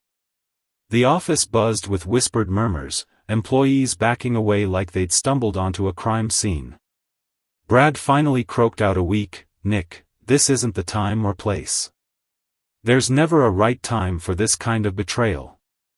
I barked, letting go of his throat with a shove that sent him stumbling back into his chair. He rubbed his neck, his expression flickering between guilt and defiance. "You've got 24 hours, I continued, pointing a finger at him like it was a loaded weapon. "Go to the bank. Start talking about buying out my shares or putting the business up for sale. We're done as business partners and done as brothers." The silence in the room was deafening, the weight of my words settling over the stunned faces around us. Brad opened his mouth, probably to defend himself, but I didn't wait for whatever excuse he'd come up with. I turned on my heel and stormed out of the office, the walls vibrating from the force of the door slamming behind me. As I reached the elevator, my phone buzzed in my pocket. My wife, Megan. Her name on the screen made my stomach churn. I ignored the call, leaning against the elevator wall as everything hit me at once. The texts I'd found. The lies. The late nights she'd claimed were work meetings. The shattered trust. And now, this, the final nail in the coffin. My brother. My blood. The elevator doors slid shut, and I felt like I was falling, not just physically, but mentally. My world was crumbling, and the people I trusted most had been holding the sledgehammers. I wasn't sure where I was going yet, but I knew one thing: I wasn't done. This wasn't just betrayal, it was war. I walked out of that office, my body vibrating with anger and adrenaline, the world around me a blur. My phone buzzed again, Megan's name flashed on the screen like a cruel joke. I ignored it for the second time, shoving the phone into my pocket as I stepped onto the street. A million thoughts raced through my mind, each one more damning than the last. How long had this been going on? Was it just Brad? Were there others? My stomach churned at the thought of Megan lying in our bed, whispering the same things to him that she once said to me. As I walked to my car, my phone rang again. This time, I answered, unable to hold back the storm brewing inside me. "What?" I barked into the receiver. "Nick," Megan's voice was sweet, like poisoned honey. "I've been trying to reach you. Where are you? Where am I?" I laughed bitterly. "Funny you should ask. I just left Brad's office. Care to guess what we talked about?" There was a beat of silence, and then she sighed, the kind of sigh that sounded more annoyed than guilty. "Nick, are you seriously going to bring this up again? We've been over this. Brad and I are just close friends. You're being paranoid." "Paranoid?" I snapped, gripping the steering wheel so hard my knuckles turned white. "Don't insult my intelligence, Megan. I saw the texts. I saw the pictures. Do you think I'm an idiot?" Her tone shifted, cold and defensive. "What were you doing going through my phone, Nick? That's a serious invasion of privacy." "Oh, I'm sorry," I said mockingly, slamming the car door shut. "I didn't realize I needed a warrant to uncover the fact that my wife is cheating on me. Tell me, Megan, was it just Brad, or do I need to start questioning the mailman too?" "You're being ridiculous," she snapped, her voice rising. I can't believe you're doing this. I'm not going to sit here and be interrogated like a criminal. No need, I said, my voice icy. I already have my answer. I hung up before she could say another word, tossing the phone onto the passenger seat. My chest heaved as I struggled to calm myself. Her reaction wasn't just defensive, it was dismissive. She didn't care. She wasn't sorry. If anything, she was mad at me for catching her. I drove aimlessly for what felt like hours, the city lights blurring together as I tried to make sense of everything. How had I not seen this coming? Had I been too trusting? Too blind? Or had Megan just become an expert at lying? Eventually, I found myself parked outside the house.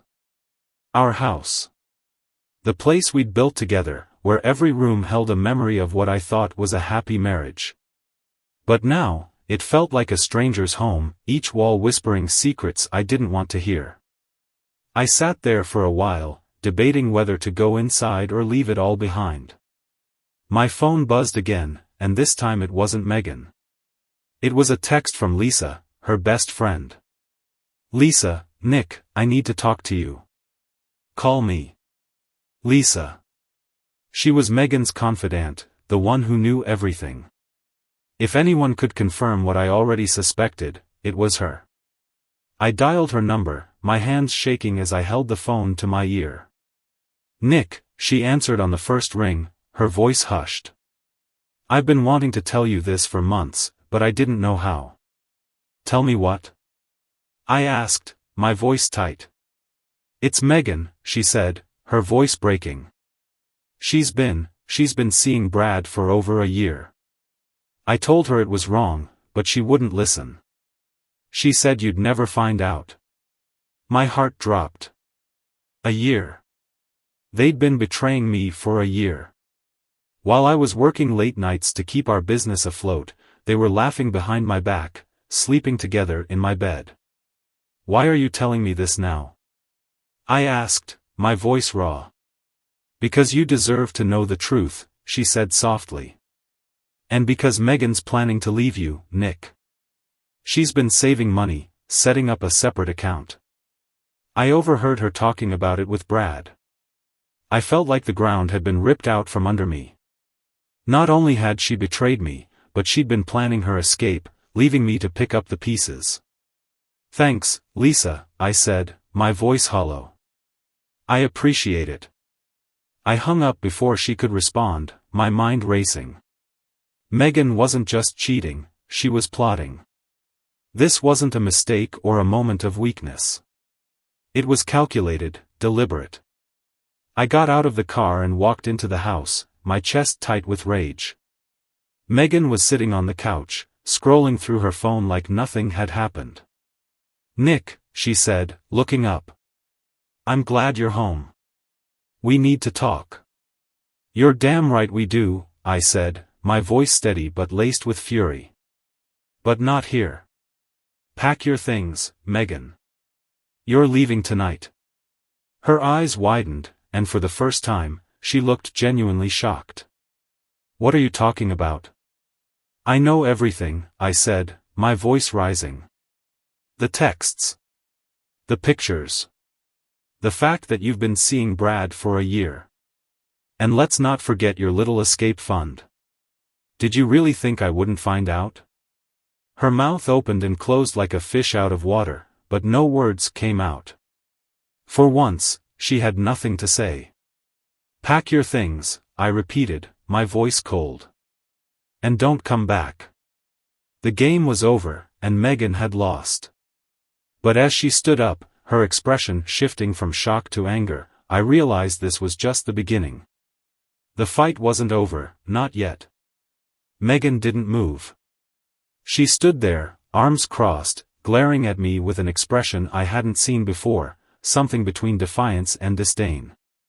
You think you're going to just throw me out? She scoffed, her voice dripping with venom. This is my house too, Nick. If you think I'm leaving, you're delusional. Her words hit me like a slap, but I refused to let her see the sting. I leaned against the wall, crossing my arms to mirror her stance. "You've got a lot of nerve," I said, my voice calm but deadly. "Cheating on me with my own brother and then acting like you're the victim. But sure, let's play this out. Let's see how far your lies can take you." Megan's face twisted into a sneer. "Don't act so high and mighty. You're not perfect, Nick. You've been married to your work for years. When was the last time you even noticed me?" I laughed, a cold, bitter sound. "So it's my fault now? Classic. Tell me, Megan, which of my work hours drove you into Brad's bed? The late nights I spent trying to save the business? Or the weekends I covered for his lazy ass while he was off doing God knows what? Oh wait, now I know exactly what." Her cheeks flushed, but she didn't back down. "You can blame me all you want, but at least I had the guts to look for happiness. You think your job is a replacement for a real relationship? Maybe if you'd been half the husband you pretend to be, none of this would have happened." That was it. Something inside me snapped. I took a step closer, towering over her. "You don't get to rewrite the narrative, Megan. This isn't about my job or my flaws, it's about you being a liar and a coward. You didn't look for happiness. You stabbed me in the back and slept with my brother. And now, you're standing here trying to justify it? Unbelievable." Megan rolled her eyes, the disdain on her face cutting deeper than her words. "Spare me the lecture, Nick. You're no saint. If anything, you're just mad you didn't catch on sooner." For a moment, I couldn't speak. Her arrogance was staggering, and it took every ounce of self-control not to scream. Instead, I turned and grabbed my coat. "You know what? Stay here. Rot in this house if you want. But I'm calling a lawyer first thing tomorrow, and you'd better believe I'm coming for everything." Megan smirked, clearly unfazed. "Go ahead.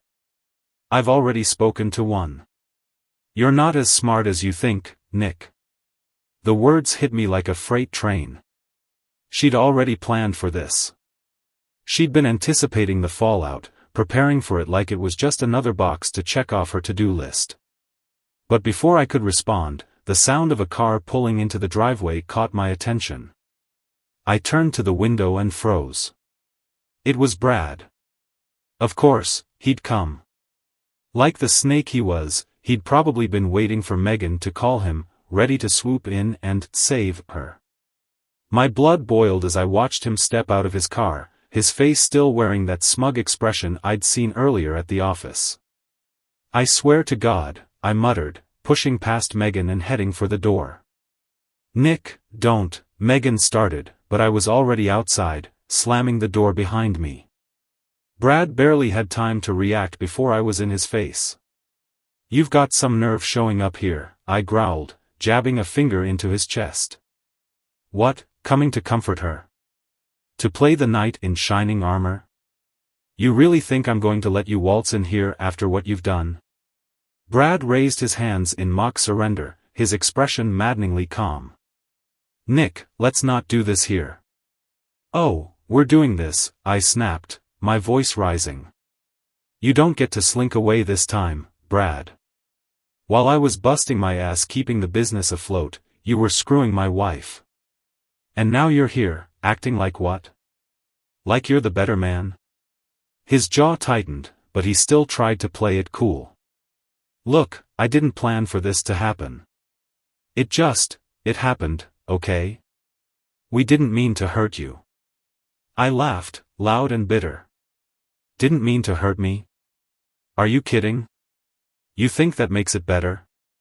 What do you even want, Brad? To run off into the sunset with Megan?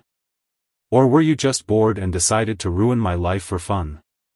Brad sighed, running a hand through his hair.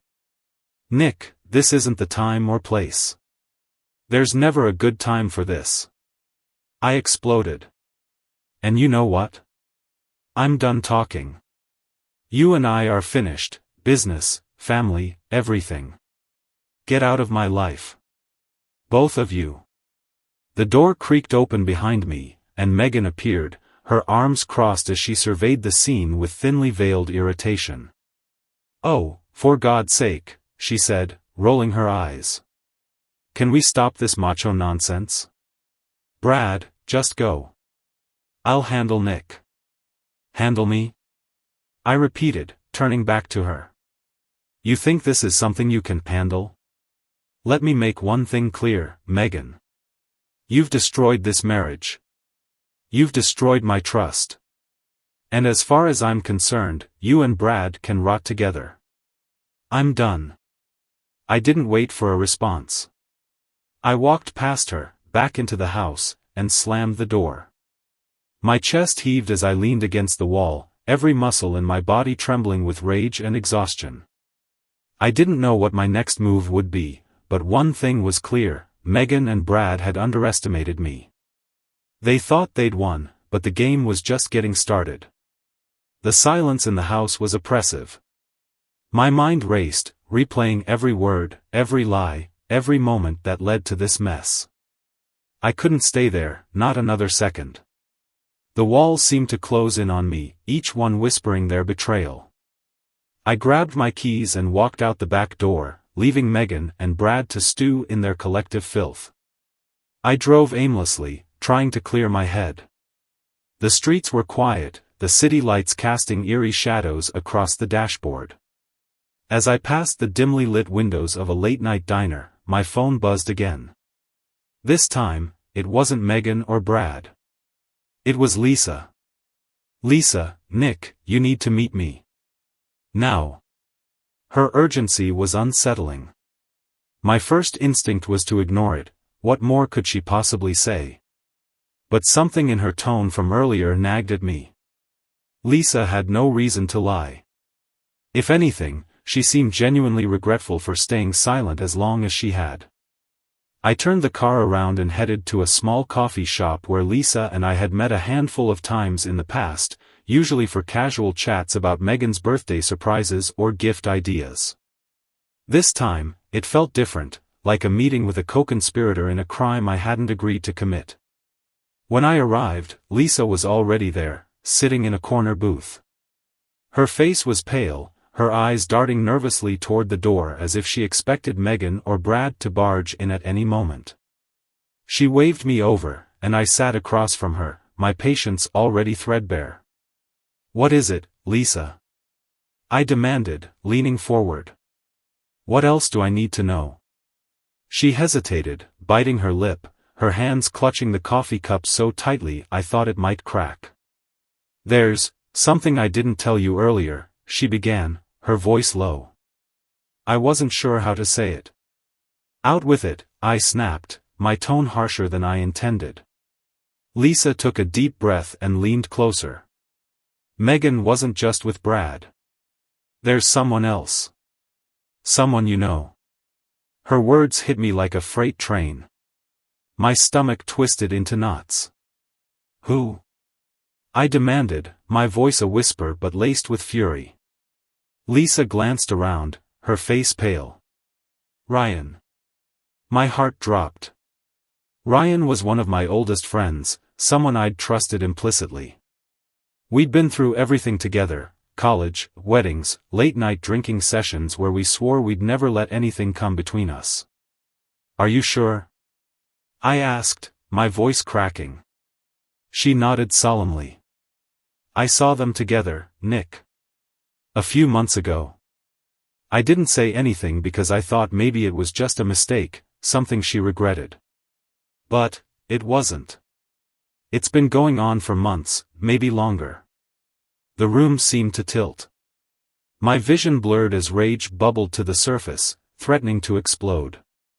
I stood abruptly, my chair scraping loudly against the floor. Lisa reached out, grabbing my arm. "Nick, please," she pleaded. "Don't do anything rash." I pulled my arm free, shaking my head. "Don't worry, Lisa. I've got this under control."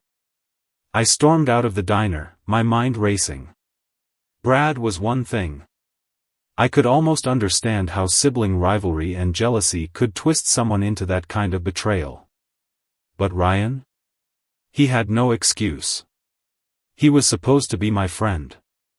My brother in every way that mattered.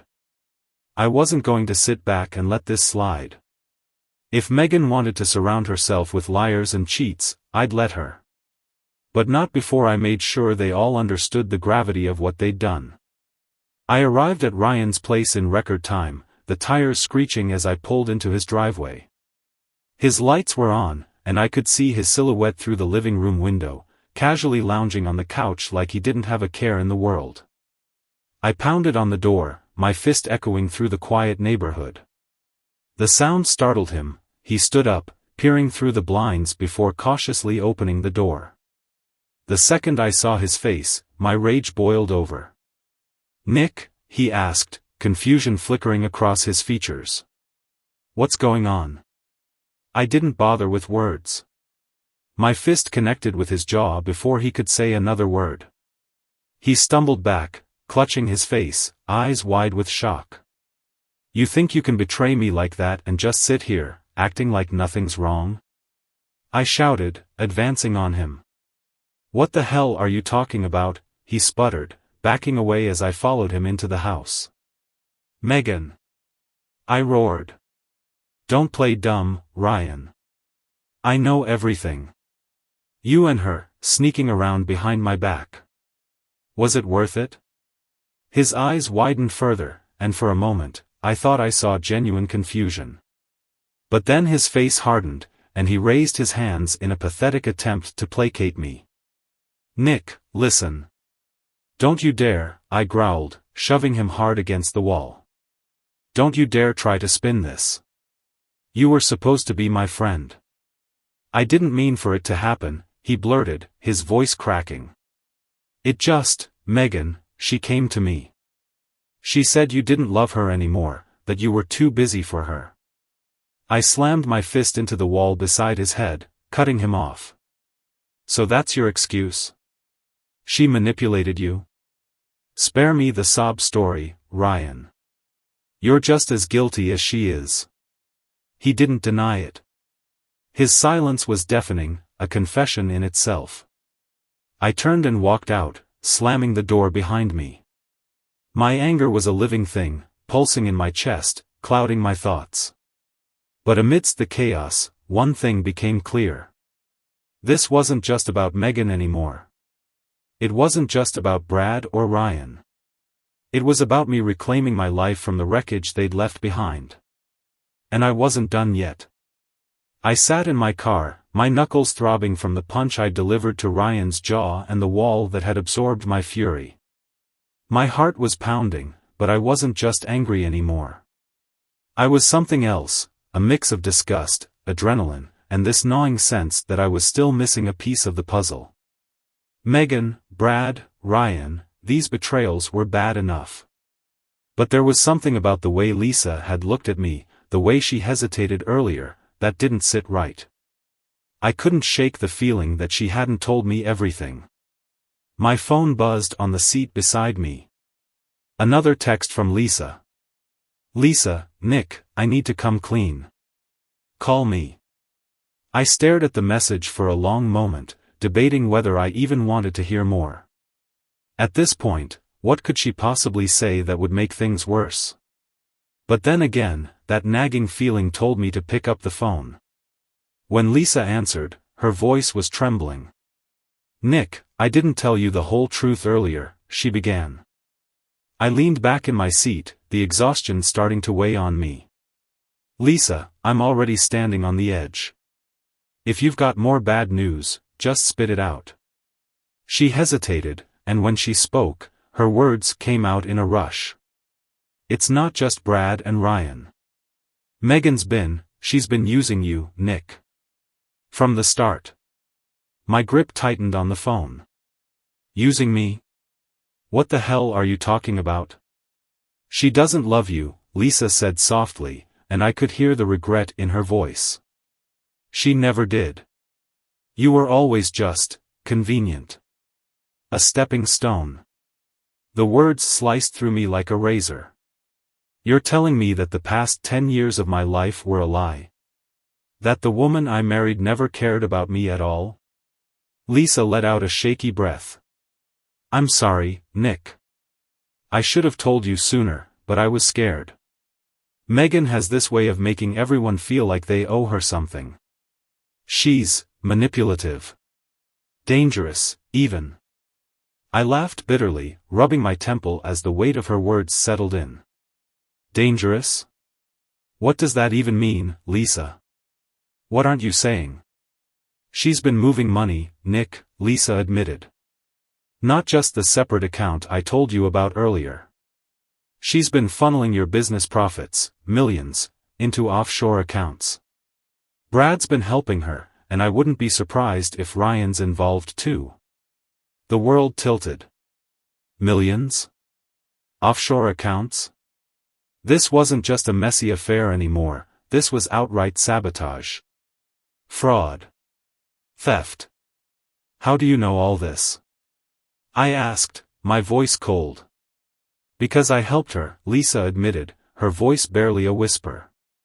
In the beginning, I thought it was harmless. She asked me to draft some documents for her, contracts, transfers, that sort of thing. She said it was for her personal savings. I didn't know the full extent until recently, and when I confronted her about it, she threatened me. Threatened her? My blood ran cold. Megan wasn't just a cheater, she was a full-blown sociopath, pulling strings behind the scenes while I played the oblivious husband. I hung up without another word, my mind spinning. If what Lisa said was true, Megan wasn't just wrecking our marriage, she was trying to destroy me completely. By the time I got back to the house, my pulse was racing. Megan's car was gone, which was a relief. I couldn't deal with her smug face right now. Instead, I went straight to the office upstairs where I kept our financial records. If she thought she could blindside me, she was wrong. I was about to expose everything. I dug through the drawers, pulling out binders, bank statements, and contracts. It didn't take long to spot the discrepancies. Transfers to accounts I didn't recognize. Transactions labeled under fake vendor names. And then, buried under a pile of paperwork, I found it, a USB drive with Megan's handwriting on the label, personal. I plugged it into my laptop, and what I saw made my stomach churn. Dozens of files, each one more incriminating than the last.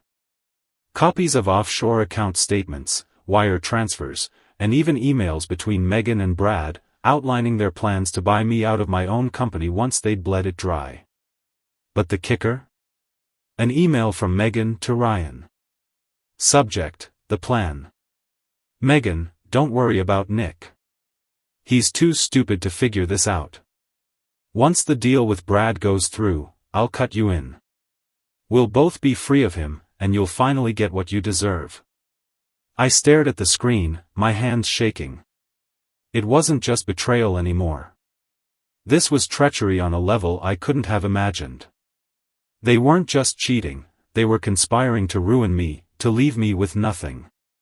As I sat there, piecing together the full scope of their plan, the sound of a car pulling into the driveway jolted me back to reality.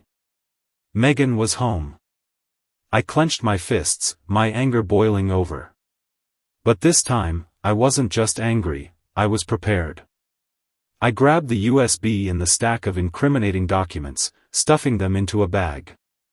If Megan wanted to play dirty, I'd show her what real consequences looked like. The door opened downstairs, and I heard her heels clicking on the hardwood floor. She called out casually, as if nothing had happened. Nick? Are you here? I stood at the top of the stairs, staring down at her. We need to talk. She looked up at me, her face unreadable. What's with the serious tone? Did you finally decide to stop sulking? I held up the USB, letting it glint in the light. Oh, I'm done sulking, Megan. You want to talk? Let's talk about offshore accounts. Fraud. Conspiracy. Her face froze for a split second, but then she laughed, a cold, sharp sound. I have no idea what you're talking about. Don't bother lying, I said, my voice steady. I have it all right here. Everything. You thought you could ruin me, but guess what? I'm not going down without a fight. Her smile faded, and for the first time, I saw fear in her eyes. But then, just as quickly, it was gone, replaced by something darker. You have no idea who you're messing with, Nick, she said softly. You think you've won, but you're just getting started. And with that, she turned and walked out the door, leaving me standing there, clutching the evidence that could bring her whole world crashing down. The sound of the door slamming echoed through the house like a gunshot, leaving me alone in the oppressive silence. I stood there for a moment, clutching the USB, my mind racing. Megan had left, but not in defeat. Her parting words, "You have no idea who you're messing with," echoed in my head like a warning. This wasn't over, not by a long shot. I sat at my desk, flipping through the stack of incriminating documents again. Megan's web of deceit was intricate, but not impenetrable. If she thought her threats would scare me into submission, she was sorely mistaken. This wasn't just about revenge anymore, it was about survival. My first move was clear: call my lawyer. I picked up the phone and dialed Angela Carter, a no-nonsense attorney I'd worked with on a few business contracts. If anyone could help me navigate this mess, it was her. "Nick," Angela answered, her voice calm but professional. "It's late. What's going on?" "I need your help," I said, trying to keep my voice steady. "It's Megan. She's been siphoning money from the business into offshore accounts. I've got proof." There was a pause, and then Angela's tone sharpened. "How much proof are we talking about?" "Enough to bury her," I replied. "Bank statements, emails, wire transfers, the works." Angela sighed. "Okay, listen carefully. First, secure everything. Make copies of all the evidence and store them somewhere safe. Second, don't confront her again until we've filed something official. She's dangerous, Nick. If she's gone this far, who knows what she's capable of?" Her words sent a chill down my spine, but I nodded. "Understood. I'll send everything over tonight." "Good," Angela said. "And Nick? Be careful. This isn't just about money anymore." After hanging up, I got to work. I copied every file from the USB onto multiple drives, locking one in a safe and hiding another in the glove compartment of my car. I wasn't taking any chances. If Megan wanted a war, I'd give her one, but on my terms. As I was packing up the last of the files, my phone buzzed. A text. This time, it wasn't Megan or Lisa. It was an unknown number. "Unknown, you think you've won? Think again." I stared at the message, my blood turning to ice. The text was followed by a second one, this time with a photo attached. My heart sank as I opened it. It was a picture of me standing outside Ryan's house earlier that night, fists clenched, my face twisted in rage. She was watching me. The phone slipped from my hand, and I instinctively glanced out the window. The street was empty, the quiet suburban neighborhood cloaked in darkness. But the photo made it clear: someone had been there. Someone was still watching. The buzzing of my phone snapped me back to reality. Another text. "Unknown, back off, or I'll make sure you lose everything." I clenched my jaw, forcing myself to breathe. Megan was playing dirty, but this wasn't just her. Someone else was pulling strings now, and I had a sinking feeling I knew who. Brad. He'd always been the schemer, the one with backup plans for his backup plans. If Megan was the face of this betrayal, Brad was the mastermind. The next morning, I walked into my lawyer's office with everything I had. Angela flipped through the files, her expression growing darker with each page. "This is big," she said finally, setting the documents down. "If we can prove all this in court, you'll not only get Megan out of your life, but you could take her, Brad, and Ryan down with her. That's the idea, I said grimly. Angela leaned forward, her eyes narrowing. But Nick, you need to understand something. People like Megan and Brad don't just roll over when they're cornered. If they feel threatened, they'll come at you with everything they've got. Are you ready for that? I didn't hesitate. I'm ready. Good, she said, a faint smile playing on her lips. Because this is going to get ugly. By the time I left Angela's office, I felt more focused than I had in weeks. The plan was in motion, and for the first time, I felt like I had the upper hand. But as I walked back to my car, my phone buzzed again. Another text from the unknown number. Unknown, you should have stayed quiet, Nick. Attached was another photo. This one showed Angela's office building, with me walking inside earlier that morning. My stomach dropped. They were following me, tracking my every move. The message was clear, no matter where I went or what I did, they were watching. I glanced around the parking lot, scanning for anything out of place. A black SUV was parked across the street, its windows tinted. It hadn't been there when I arrived. I felt my pulse quicken, but I forced myself to stay calm.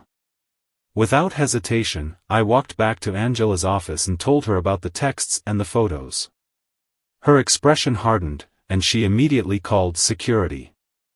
They're trying to intimidate you, she said. But this changes nothing.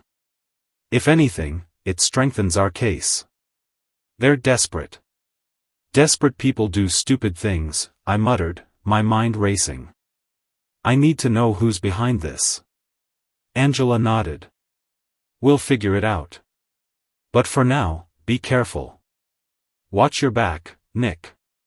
That night, I couldn't sleep. Every creak of the house, every distant car passing by felt like a threat. I stayed up, reviewing the files over and over, looking for any clue that might give me an edge. And then I saw it, buried in one of the emails from Megan to Brad. A single sentence that sent chills down my spine. Megan, if Nick finds out, we'll have to move forward with Plan B. You know what to do. Plan B. I stared at the screen, my mind spinning. What was Plan B?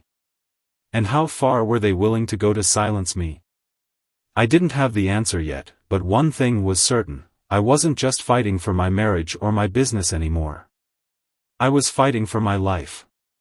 The next morning, I woke with a start, jolted out of a restless sleep by the sound of my phone buzzing on the nightstand. Another message from the unknown number. My hands trembled as I unlocked the phone, expecting another threat. Unknown, meet me at the old Riverside warehouse at 10 a.m. Come alone. If you want answers, this is your chance. I stared at the screen, my mind spinning. A warehouse? Alone? This screamed trap, but curiosity clawed at me. Megan, Brad, Ryan, whoever was behind this, they were upping the stakes. They wanted me scared. But they also wanted me there, which meant they had something to lose. By 9:45, I was parked a block away from the decrepit warehouse, the cold November wind slicing through my coat. The place was as abandoned as it looked, rusted metal walls, shattered windows, and weeds growing through the cracked concrete. It was the kind of setting you'd see in a crime thriller, not real life. Yet, here I was, stepping out of my car and walking into the unknown. The air inside was musty, heavy with the scent of rust and mildew. My footsteps echoed in the cavernous space as I stepped cautiously inside. Sunlight filtered through the broken windows, casting long, eerie shadows across the floor. And then I saw him, Brad, standing in the middle of the room, his hands shoved into his pockets, his expression smug. Well, if it isn't my big brother, he drawled, his voice dripping with mockery. Right on time. I always knew you were predictable.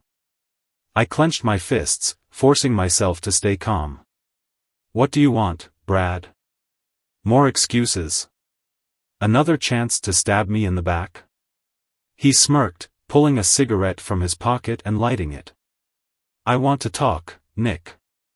You've been causing a lot of problems lately. Digging where you shouldn't, poking into things that don't concern you. Don't concern me? I snapped, taking a step closer. You stole from me. You slept with my wife. You've been plotting against me for years, and you think this doesn't concern me? Brad exhaled a plume of smoke, shaking his head. You still don't get it, do you? This was never about you. Megan and I, we were just cleaning up your mess. My mess? I laughed bitterly. You mean the business I built while you were out partying? The marriage I tried to salvage while you and Megan were. She came to me, Nick, Brad interrupted, his voice rising. You drove her away.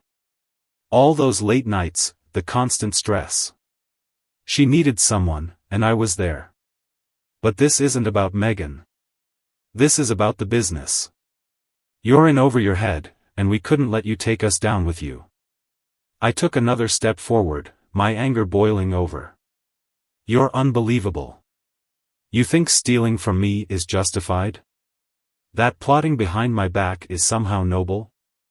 Brad's smirk faded, and for a moment, I saw a flicker of something in his eyes, regret, maybe, or doubt. But then he straightened, his expression hardening. This isn't personal, Nick. It's business. And if you're smart, you'll walk away. Take the buyout I'm offering and disappear. Disappear? I echoed, incredulous. You think you can just erase me? Take everything I've worked for and call it even? Brad shrugged. You have no choice. Megan's already filed the papers. The board's on my side. It's over. The mention of Megan sent a fresh wave of anger coursing through me, but I forced myself to focus. Brad was overconfident, but he'd just given me something crucial, confirmation that Megan's betrayal extended into the business. The conversation was interrupted by the sound of a car pulling up outside. I turned, my pulse quickening as the warehouse door creaked open. Megan stepped inside, her heels clicking against the concrete. She was dressed to kill, her face a mask of calm indifference. Nick, she said coolly, as if we were meeting for coffee instead of a showdown. I see Brad filled you in. You mean the part where you two have been stealing from me? I said, my voice dripping with sarcasm. Yeah, he mentioned it. Her lips curled into a faint smile. You've always been so dramatic. Cut the crap, Megan, I snapped. You've crossed every line there is. Fraud, theft, conspiracy, how do you even sleep at night? I sleep just fine, she said, her tone icy. And if you're smart, you'll stop this nonsense before it gets worse. Walk away, Nick. Take the money and go. It's more than you deserve. Her arrogance was suffocating, but I refused to let it break me. You think you've won, don't you? But I've got something you didn't count on, evidence. And the second I hand it over to my lawyer, you're done. Megan's eyes flickered, a brief moment of uncertainty crossing her face. But she recovered quickly, laughing softly. You think you're the hero in this story, don't you? But heroes have a funny way of ending up dead. The words hung in the air like a dark cloud, and for the first time, I felt a chill run down my spine. This wasn't just about money or betrayal anymore. Megan and Brad weren't just playing dirty, they were willing to do whatever it took to protect themselves. I turned to leave, unwilling to give them the satisfaction of a fight. But as I reached the door, Brad's voice stopped me. You're making a mistake, Nick, he called. You're not as untouchable as you think. I didn't look back. I stepped into the sunlight, my mind racing. They were desperate, and desperate people made mistakes. All I had to do was stay one step ahead. But as I got into my car and drove away, I couldn't shake the feeling that I was running out of time. The war wasn't over. It was just beginning, and the stakes were higher than I ever imagined. The warehouse confrontation weighed heavily on me as I drove away, my knuckles white on the steering wheel. Brad's smugness, Megan's veiled threats, they weren't empty. They were coiled, ready to strike. But if they thought I was going to crumble, they didn't know me. This wasn't just a fight for my business or dignity anymore. This was survival. I parked a few blocks from my house and sat in the car, staring into the night. My mind was spinning with strategies, but my heart hammered with unease. They weren't bluffing. Megan's plan B wasn't just a scare tactic, it was a promise. And I had no idea how far they'd go to carry it out. I pulled out my phone and dialed Angela. When she answered, I wasted no time. "They're escalating," I said. "They know I'm coming for them, and they're threatening to take it to the next level." Angela's voice was sharp. "Nick, you need to get somewhere safe. If what you're saying is true, you're not dealing with amateurs. They're willing to destroy you." I exhaled, running a hand through my hair. "I'm not running, Angela. Not yet. I've got too much to lose." She sighed. "Then we need to move faster. I'll expedite the legal filings. But Nick, be careful. Don't confront them alone again." "I won't," I lied, already making plans. At 3 a.m., I parked outside Brad's house. The neighborhood was silent, the kind of quiet that made every sound seem deafening. I slipped out of the car, my heart pounding as I approached the side gate. I wasn't proud of what I was about to do, but desperate times called for desperate measures. Brad's office was on the first floor, his arrogance evident even in his choice of decor: glass walls, expensive furniture, and a liquor cabinet that could rival any upscale bar. I bypassed the lock on the back door with a trick I'd learned years ago, my hands steady despite the adrenaline coursing through me. Inside, the house was eerily quiet, the faint hum of a refrigerator the only sound. I made my way to the office, the USB drive clutched in my hand. My goal was simple: find anything Brad had hidden, emails, bank records, anything to nail him and Megan to the wall. As I sifted through his desk drawers, I found a hidden compartment. Inside was a folder, thick with documents. My breath caught as I flipped through them. Offshore account details. Signed agreements between Megan and Brad. And then, at the bottom of the stack, a handwritten letter. It wasn't addressed to Megan. It was addressed to Ryan.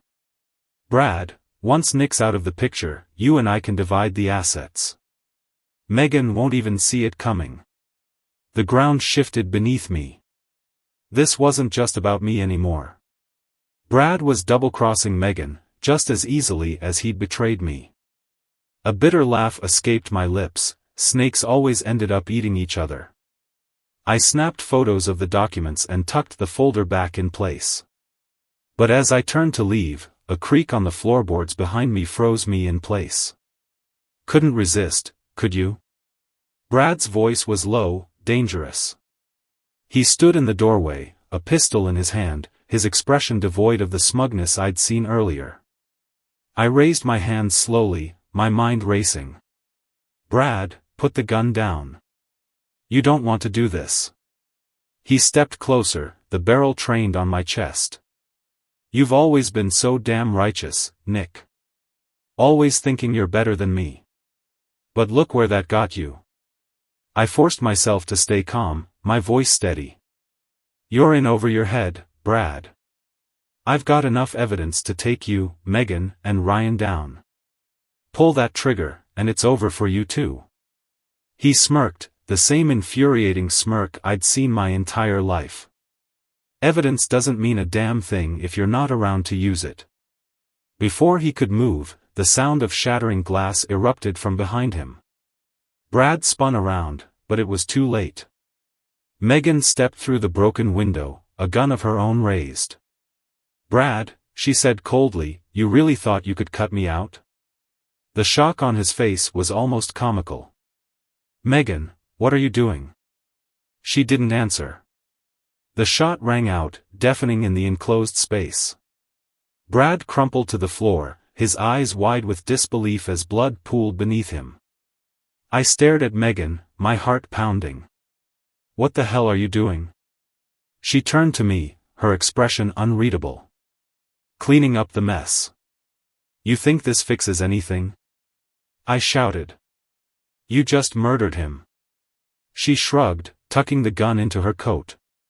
"It's your word against mine. And let's be honest, Nick, you don't have the stomach for this." She started to leave, but I grabbed her arm. "You're not getting away with this, Megan. I've got everything I need to take you down." Her smile was razor sharp. "Good luck, Nick. By the time you figure out your next move, I'll be long gone." And just like that, she was gone, disappearing into the night. The police arrived minutes later, called by a neighbor who heard the gunshot. I handed over the photos, the USB, and the letter, telling them everything I knew. It wasn't enough to stop Megan, not yet, but it was enough to set the wheels in motion. As I stood outside, the flashing lights illuminating the wreckage of my life, I realized something. Megan had underestimated me. She thought she could bury me, but she didn't realize one thing. I wasn't just fighting for revenge anymore. I was fighting for justice. And I wasn't done. Not by a long shot.